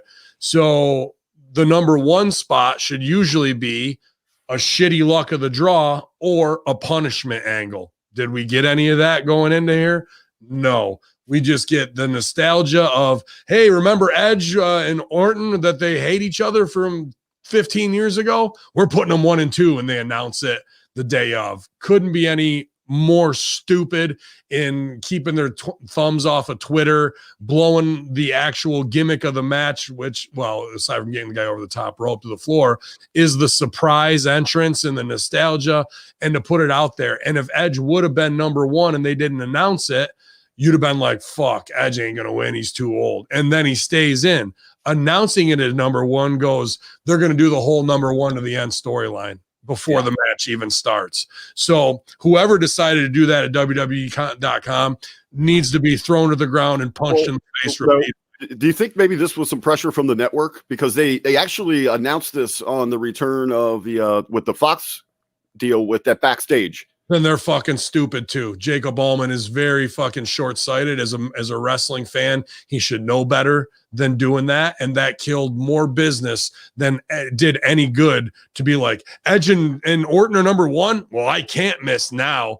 Nope. You just took away 30-40% of the magic of the match because you're a mark for having clicks on a tweet that is earning you 0 money. Like, it's people like this that gotta go.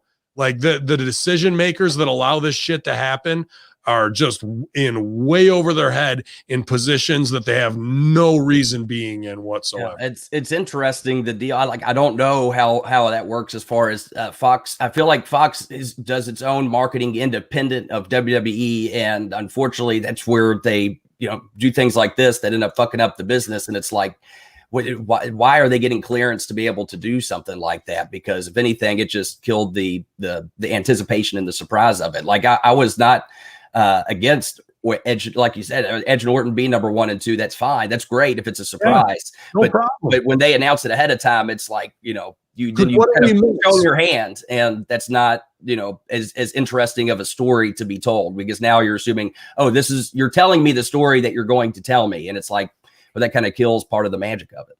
But the whole thing is the reaction of either Edge or Orton being in the ring and the other guy's music hitting, so we can get that shot of shock and awe of, oh, fuck, I got to face the demons of my past right out of the gate. But once you announce that moment is gone completely. As a director and a producer, bro, I would have somebody against the fucking wall backstage. Benny, you mentioned that. I mean, if you had Orton enter number 1, he's in there doing his thing, and then boom, Edge's music hit.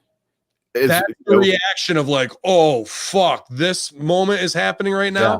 Blown. And then it's like, if it's on guys like Ryan Satin and whatnot, then everybody who's doing that, who hired him, you're all gone. You're all pink slipped because you don't understand this business at all. And especially since the story they told was really good, because the assumption was, at least from my end, and this might be because I'm wrestling biased, I thought, okay, these two are going to try to go to distance, and they're, instead of doing a single Iron Man, they're going to try to make him Iron Man. And then when they had Orton get taken out in the beginning, I thought, even better, he's the heel, so he's going to come back at the end, and either one of two things, he's either going to fuck over Edge, which is awesome because he was out the whole match and then came back and fucked them, or Edge is he's going to look like he's going to get fucked over, and then Edge is going to find a way to get past them and then end up winning. Either way, it's a good little seed to plant. So it would have came back around. But again, it would have been much better if it happened organically versus, 100%.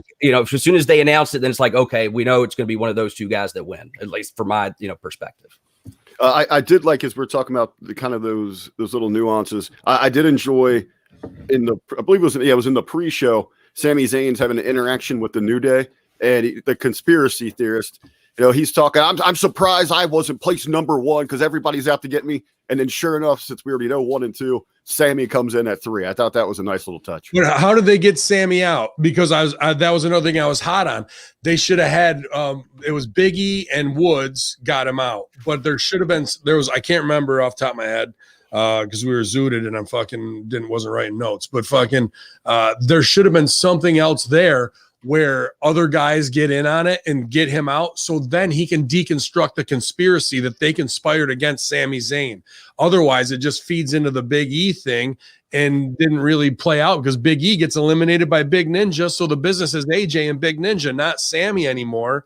Sami needed a conspiracy there with multiple guys having to eliminate him so we can go and play that out later. They didn't get max value out of that. But Sami is finally hitting his stride after all this time in WWE. This is the first thing I even remotely care about that he's done, man. With a few other of these early names here, a lot of people were wondering if maybe he's got some heat on him. I just kind of took it as the Stevie Richards rule in the Rumble. If you're not going to win, get in, get out. Jeff Hardy, only less than 3 minutes and 25 seconds. A lot of people were worried if he had some heat on him or something. I just thought there was so much going on. Other people's times to shine here. You get Hardy in. Elias was out like that too, bro. What else we have here at number 8? We have Carlito, the return of Carlito. It appears he looked good too. Yeah, Bid was already talking about that workout plan. It looks like Carlito's going to be working as a producer this evening for Raw. That producer of what? Human growth and giving it to everybody? Jesus, bro. Like this, Carly looked huge. Again, another terrible missed spot. He comes into the ring. Apple gimmick. Does he get to do his one thing that he's known for? No, he doesn't even get to spit the apple in the face. Like it should. That's what I think the setup should have been. He's there. Nakamura is going to do something. He takes the bite, ducks one, and somebody who's a heel gets the apple in the face instead. Or the Sami Zayn thing. Sami Zayn gets eliminated. He's bitching and complaining. Here comes Carlito, and he's like, "Oh, you know what I mean? It spit on him. Boom, easy." The whole thing, dude, is right there. And these are the tiniest.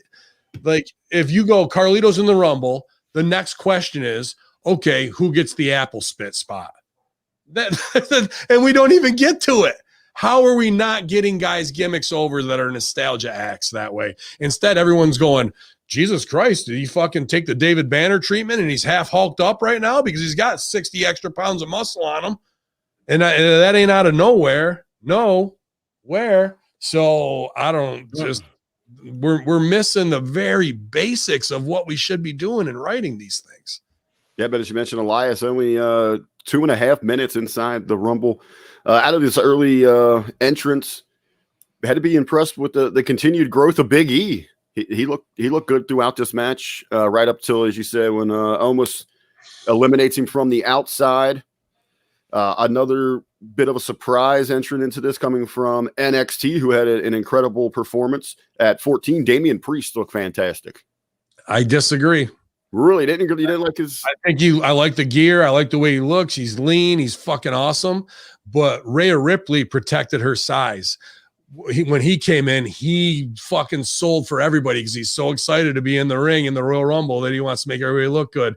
And then when guys like Braun come in and whatnot, and you see how they protected their size, Damian Priest did not at all. He worked like he was Seth Rollins size, bro, and he's not. And that was a big error in him not getting over the right way. And it's a shame because to what you were kind of alluding to, Rick, he has all a hell of a look. Yep. I think he's got a tremendous amount of talent, but he is going to undermine his ability to really be a star if he continues to work in that manner. Absolutely. Yep, 100%, dude. He had the opportunity. He had all the moments to shine the right way, and he made everybody else look good. He didn't make himself look good. Not at all, bro. He looked like a big guy who can get thrown around by guys who are 60 pounds lighter than him. Would you say in that style, maybe a lot of some of the concerns that we had heard and seen about Keith Lee? I think it's about working that size and instead of trying to do too much. Nobody's that's a perfect guy. Who eliminated Jeff Hardy? Hardy went out. Dolph Ziggler. See, that should have been. He comes in, Priest comes in, eliminates Ziggler, eliminates Hardy, eliminates guys who he's way bigger than, who are established dudes. That would make him look strong. So when he's facing off against Kane or whoever the fuck, it's believable. Instead, he's bumping for guys and shit that are half his size.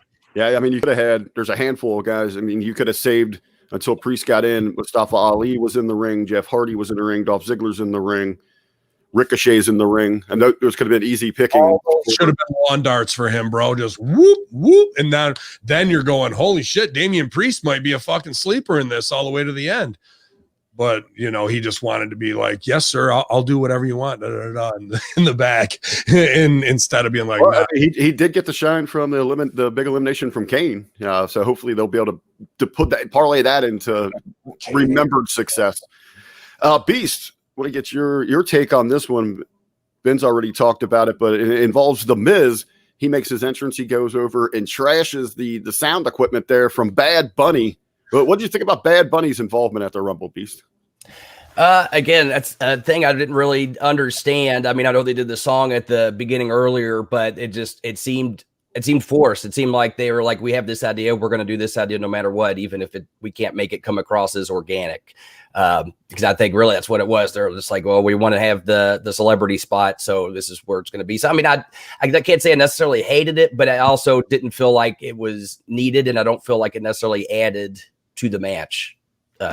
In my opinion, anyway. And he almost ate shit like Snoop Dogg, which I thought would have been hilarious, but he Ben's wanting people to die out here in the Rumble. Oh, dude, get out of my ring. If you're going to be out there and you're doing the vice principal or DJ spot, your job is to pull the flag so I turn around and then turn back into the stunner. It's not for you to go up to the top rope, expose the business as being phony as shit by you being a rapper trying to get some RVD shit in, because that's RVD shit. RVD don't show up and fucking reggaeton. Shut the fuck up. I'm sure you want to talk about a major hit. I think Katie Forbes would be a major hit at one of those shows. So I think she would too, but she also gets in the ring, and Bad Bunny is a mark and shouldn't be on my top rope. One of the betting favorites to win the Rumble, I don't really know why he was so highly favored in this thing. Daniel Bryan, decent spots inside of the match itself, coming up short here again. Beast, to start with you on this one. What did you think of his performance here, and what's on the table for Daniel Bryan as we head on the road to WrestleMania? As I'm trying to think back, I don't really remember any really major spots that he did. I'm not saying he didn't, but I'm going to say off the top of my head, based on what he did, it must have not been overly significant, because again, at least if it was, it at least wasn't presented in that manner. And that's obviously a potential miss as well, because if you are wanting a significant moment to happen, you want it to be meaningful, people to remember it. But did he do anything of note in the match? It was really just a few of those, as Ben was talking about last week, one of his pet peeves with these Rumbles is when everybody kind of lays down and you get a couple guys there right in the middle of the ring. Bryan was involved in a handful of those where either they were exchanging chops, him and Riddle They did the cane thing. At least they did that. That was at least something they played up, which they could have easily missed. So at least they did do that. I do remember that, the hug gimmick. So at least that. Wouldn't you have them turn and actually work together instead of having Kane? We did that every fucking time. We did it with another heel too of, hey, we're bros, and then turn on you. And the girls did it, turn on you. But the only time they didn't see a turn is when Christian entered, and you had that moment with. So they hoard that game out. The game there should have been those two working together to fucking try and get fucking dudes out instead of Kane turning on them right away. So again, this is basic writing 101 where they want to pay the homage to the team Hell No, which is one of the best. When they had to go to fucking anger management, that was hilarious, dude. That was one of the best WWE things he's ever done. It ain't about wrestling. It's about character and that stuff. And that paid homage to it. Now let them work together, not Kane turn on him in 2 seconds. Everybody's so stupid. They're just so right. Yeah, imagine if they would have teamed up, and then when Christian came out, they could have squared off like they're going to fight as a tag team. It's like, oh shit, that would have been a cool moment. You know what I mean? And that could have easily been there. Exactly, and we just miss it. They miss. There was 10 big misses like that easily in this show. Well, let's go ahead and talk about Christian. He's in at 24. I think a great moment. It was cool to see him and Edge kind of embrace there. It seems as almost like, Edge almost didn't see it coming with the reaction that he had. Yeah, that was great. A great moment. And Christian looked great too. Of all the people who came back, who got the call, he was one of the only ones who stays ready. You know what I mean? Of what's going on. And I'm sure they knew it way ahead of time. So he's been working and whatnot, but he looked healthy and he looked good. We haven't gotten to him yet, but this goes back to Damian Priest. You know who Damian Priest needed to work exactly like and didn't? Bobby Lashley. Lashley came out. That's on my list. Everybody, bro. That's exactly how Damian Priest should have fucking gone. And he needs to watch that back and say, this is me, not what I did in this performance. A little bit on Christian. They did say when he was backstage, they kept it very secret. Hardly anyone knew what was going on. Good. He says you always go in with a plan, but things never go that way. But once you take that first hit, you fall back in love with it. You know where you belong. And if there's potential for any more matches, he said he was only promised one more match, and that could have been it. But if it was great to see him in there, to see Captain Charisma, especially in that moment for Edge. But there was a moment where Edge is in the corner getting beat down. I can't remember by who. And Christian is in the middle ropes working on somebody else. So Christian's up putting the beating on while Edge is 4 feet away from him getting the shit kicked out of him.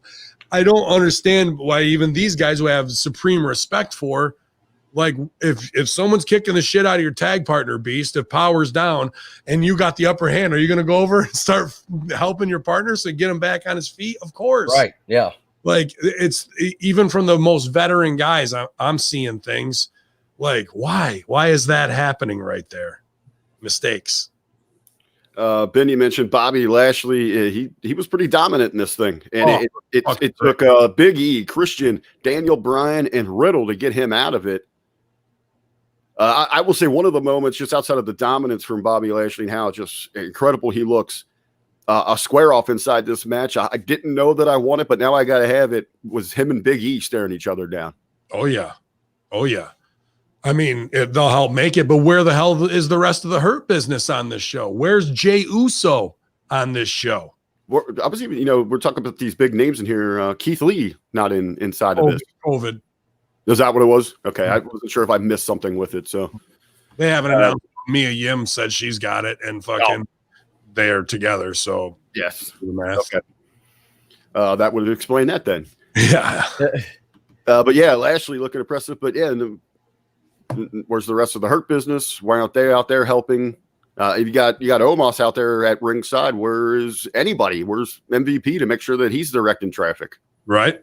Like that there was a lot of misses right there.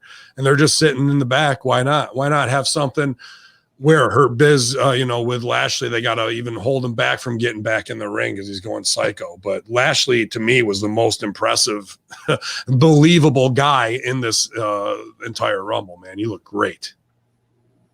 We got the hurricane.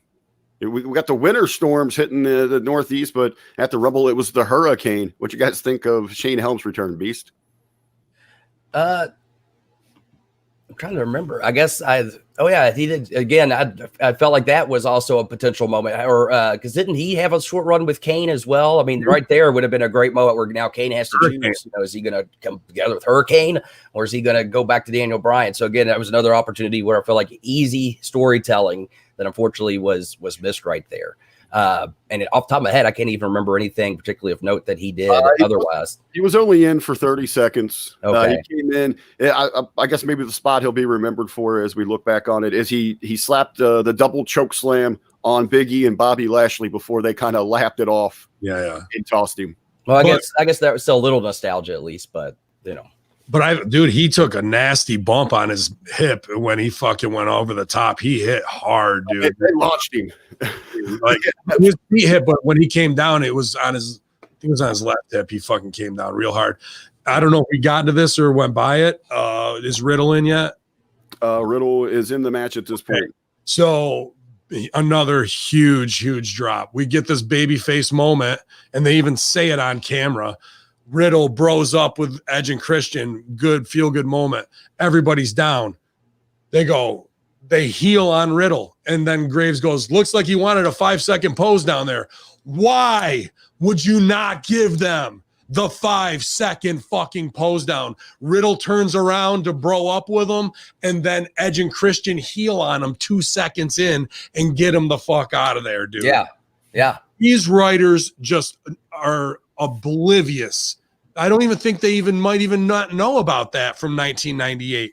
That's how these millennials idiots are and need just a punch in the face, bro. Like to miss that and have Graves call it instead of doing the spot.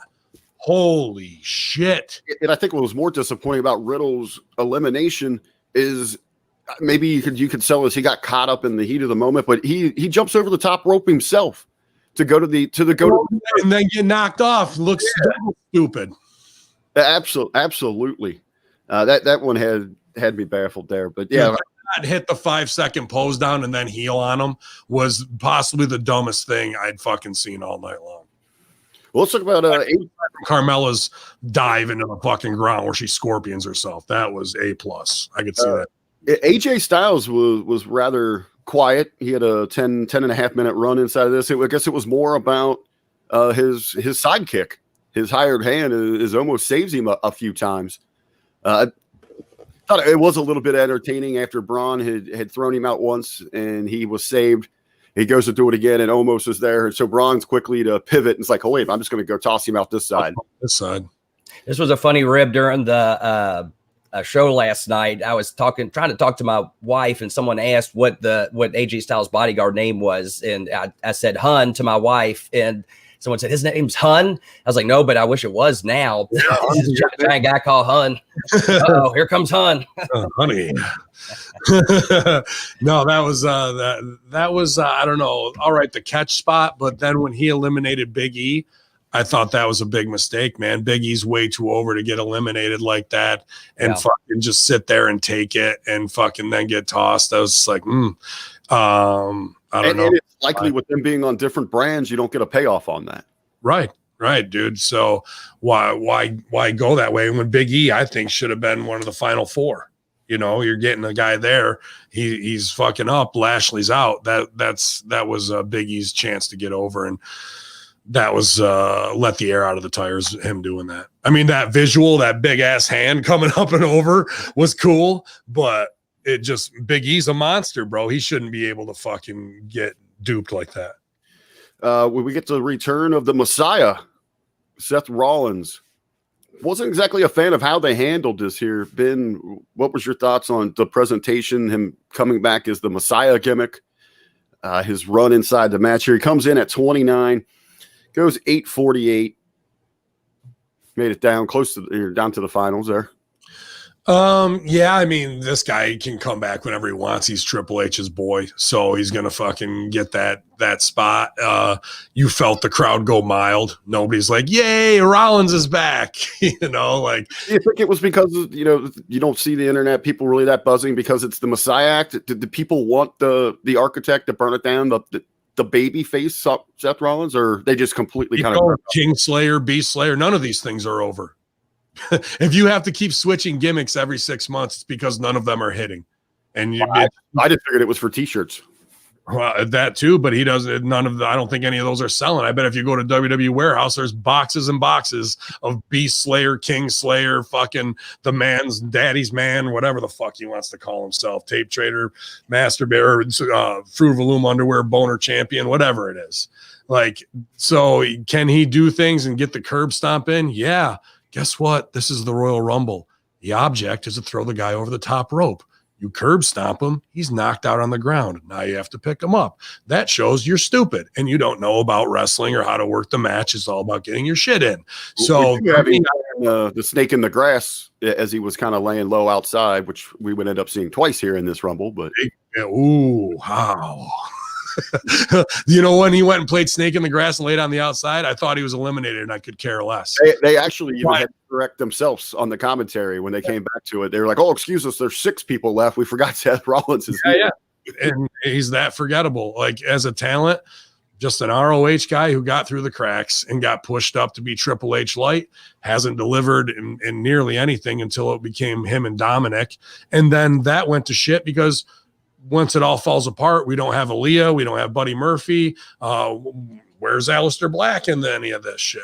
Like, you know, things that we could have really done here just to put Seth Rollins back out there where everyone goes, yeah, Seth, great. Beast, do you have any more love for Seth Rollins than Ben Hamin?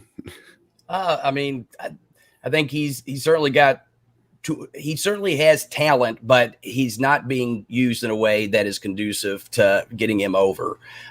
You know, he's not, I hate to say, he's not a top guy. I think he's a good mid-tier guy. But based on his work, you know, can't recall, at least off the top of my head, any big program other than, like Ben said, the one with Dominic where he really shined. And even then that'd be an example of, even though it was a higher tier program, really, you know, working with,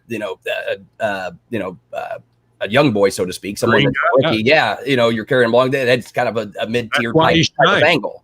You know, yeah, exactly. And there's nothing wrong with that. In fact, sometimes the mid-tier angles are what really helps to carry a wrestling show. So I'm not by any means knocking him.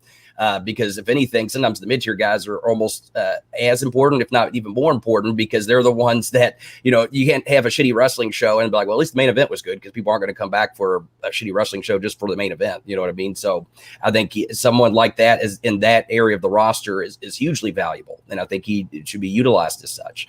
But unfortunately, I think at least as comes as a main eventer or a top tier guy, he's just never been able to find that magic. And, you know, I think they absolutely should have, you know, given him that chance, and they have. But I think at this point, it's been shown that, you know, at least as a main event top tier guy, that's not really necessarily his strength as a talent. In at number 30, just I guess in passing here, didn't really do too much. I don't think he really moved the needle. Braun Strowman officially makes his return. We saw him Friday night, but this is his first time back in a match following his suspension. I just think. I said this with Red Rob last night. I think it's, you know, sitting under the Hamin learning tree and just seeing how he's not protected his own business. I just completely turned off to Braun Strowman. He just has lost all appeal as that dominating monster. I mean, look at the guy. He really should have won. If you're going on looks alone, I mean, we can do the story that they did on Lashley with multiple guys to get him out. That makes Lashley look like a beast too. But, you know, in the end, it's just to have that factor of Braun could win this at 30 and da-da-da-da. But then Edge going over is the bigger business. And, dude, it could be the simple fact that Braun went into Vince's office, told him he was half suicidal because of a mid-card push.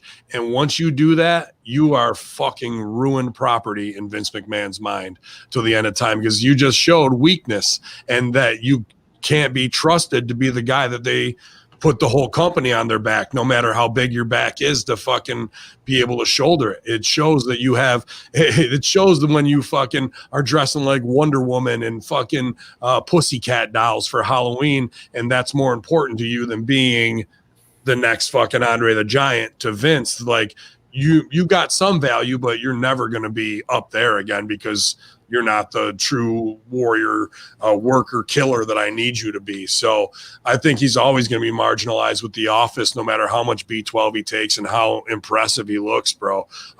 He did look good in the finals here. So it, again, helps get Edge's win over a little bit more. And then the surprise of Orton coming out of the dip is what we call it, take them back down so we can take them up even higher again, of like the oh my God moment, shoot reverse, and Edge is up. I thought that was booked well at the end. I liked it. Beast, in the end here, you know, we've talked about it regularly throughout the conversation. Were you happy with Edge's win? Is this the right call?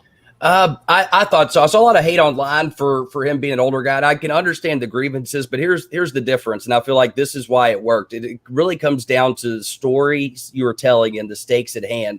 Edge's story really has been at play for the decades he's been part of WWE. He finally had his big return at last year's Rumble, and that led to him having that feud with Orton. But then he got injured, like his first few matches back. As Michael Cole regularly pointed out, 11 years to the day that right. He won the Rumble.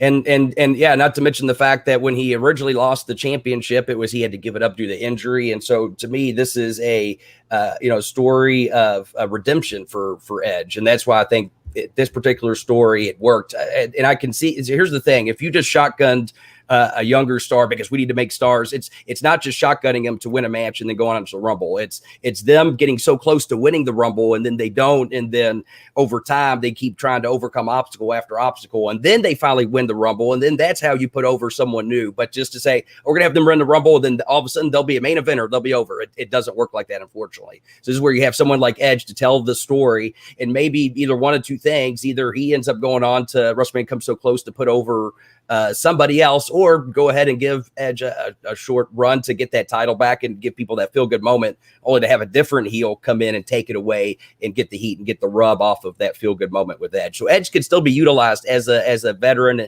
and as a quote a legend to be able to put someone else down the line. And this piece of storytelling, I think, worked, and I think it can still work towards putting over a newer talent or younger talent in the long run if done correctly.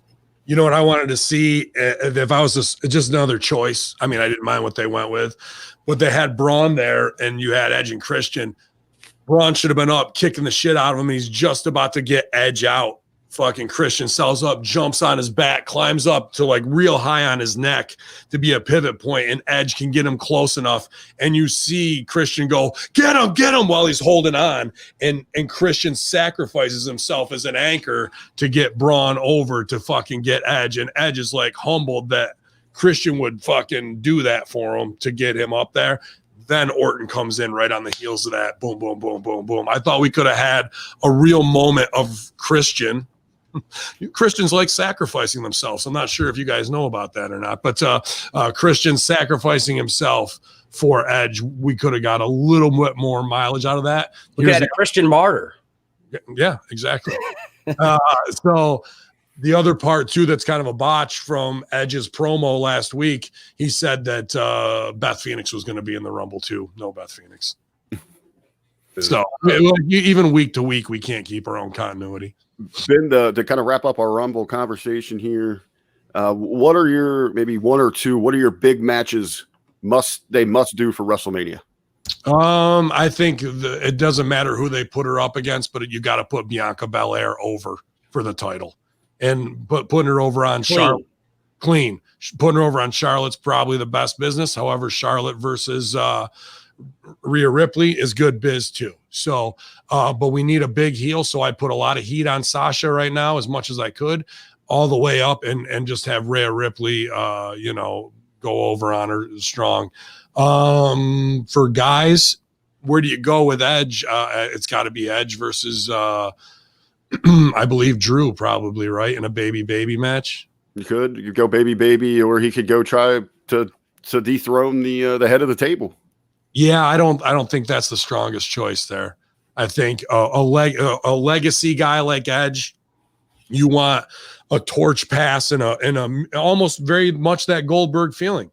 of what they, not that it was a torch pass, but we had the ROH thing spectacle wise. And I think Edge and him can pull 20 minutes and it'll be really, really great back and forth. And they absolutely botched it, but you can still continue on with the Drew earning the respect of all these legends, or, you know, the sharing of respect. Sure. Everybody gets shined that way. You know what I mean? I think that's the smarter biz all the way around, man. Beast, your thoughts on big matches for Mania? I agree. I think Edge and Drew is probably where it's at. I hate to say it. I probably feel like they're going to try to bring back Goldberg and go after Roman Reigns, only because they tried to do that last year. And I feel like for some reason they have a desire to want to do that. I could be wrong, but I feel like that's probably the next phase of that. I've heard Roman is dead set fighting against that. He wants to. Well, maybe so. And obviously he probably has more pull than a lot of guys. In that case, I don't know who Roman would necessarily face then. Probably Seth. I'm just thinking, I mean, you naturally have that tie, that Bill. It's an easy transition for. I suppose it just. I guess for me, you can get Seth over as new dad, Family Guy, and fucking start putting that on him and his own little family. But then the family's not what it fucking was, or da da da. He like all Seth has to do is try and do one scene where they're buddies, Shield buddies, and Roman fucking big leagues them, and we're off to the races with that, you know. Yeah. Oh, and you know what? You could even play that up similarly. I almost feel like that's a slower build, though, where you bring Seth back and Roman is looking to have him. And then, Jey Uso can feel slighted because maybe he starts treating for Seth a little better, but it's really a setup. So that way he can fuck over Seth. And you know what I mean? Well, what you're saying there, I love too. And this kind of got me hot in the women's because they put Tamina over as this badass. And she did look like, you know, a badass woman to be in there fighting little girls. But imagine if we would have tied Tamina to fucking the family, how they should have, and put it all over. We even had a spot in there with Nia going, she's family. Why aren't they? She could have been a female hitman for the fucking Samoan mob, and her entrance would have meant 1,000 times more when she hit the ring if she was already tied to Roman Reigns. We're missing these big turns in our story to really shape up the fucking tribe. So again, that's in my top 10 list of why are we not doing these small details that mean anything. Missing everything from missing a Carlito Apple spot. Like, how do we miss that, Beast? Right. Yeah, you'd think that stuff like that would be caught. You would think. Kills me. I wonder, as you said, Ben, and this responsibility falls on someone that has to know that. But do a lot of these writers, do they even recall that stuff? I don't think they do, bro, because I watch them put together Miz and Morrison circa 2008, 2010. And I think that's as far back as they go. They don't even know about reeking of awesomeness and all this fucking other shit, bro. They have no clue about it to even reference it. They just know that they tagged. They don't know the 5-second pose down. And how is that even possible? I could see maybe you got 20 writers and that 10 are millennials or from TV who don't know that shit. There's got to be at least one producer in the room, or the guys themselves, if they're going to take that break with Riddle, been like, what's 5 more seconds to do it the right way? How is this not getting done on Edge and Christian's level? And Riddle's been a wrestling fan his whole life. He should fucking half-ass know that we need to get into the pose down before you heel on me.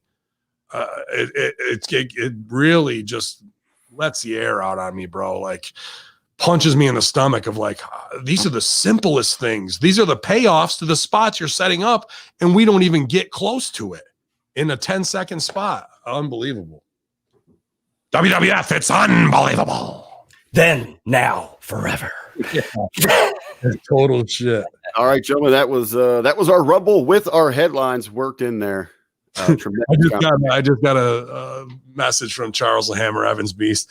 What the fuck is Bad Bunny? I'm like Clint Eastwood, B, because I told him, I go, bro, if you come back, you got to be like Clint Eastwood of wrestling. Charles the Hammer Evans does not care about Bad Bunny. That's funny. Oh, shit. Oh, go ahead, man. Well, I was just going to say, to wrap things up from my end here, of course, this afternoon, already underway. Hopefully people are already making their way over there. It's the launch of the Big Vito brand on Patreon. You get all of Big Vito, Noel, Big Ray Hernandez. I know they got some incredible content. So is that Patreon /Big Vito brand? You can go check that out. Yeah, right on, man. Huge launch today for Ray, Big Vito, and Noel. So appreciate you putting that over. And anybody subscribing, I think Frank Pickle Barrel Ass already subscribed this morning, but 3 awesome shows. MOB, Men of Business, forget about it, is back. They're doing a little I Love Lucy, I Love Viti knockoff. He's going to do a Wrestling with Vito learning tree type thing, and then another made show as well with he and Ray not getting color the hard way.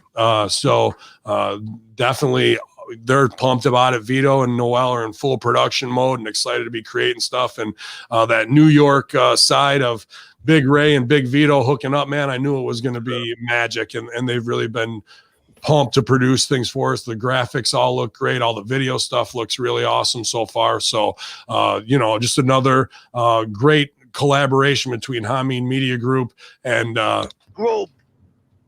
And whether we're doing with Stevie Ray TV, now Big Vito brand, 2-man power trip we're plugged into. We got Wednesday night to look forward to. It's just not Dynamite. It's just not NXT. We've got 2-man power trip. We're retooling their Patreon. That's going to be coming at you. I mean, you want some tremendous content. You look at the list that Paz is going to be bringing on that platform. JJ Dillon, Dutch Mantel, Kevin Sullivan, just incredible. I mean, it just goes on. And plus all the incredible interviews that he's had for over 5 years. That's going to be in the vault section over there.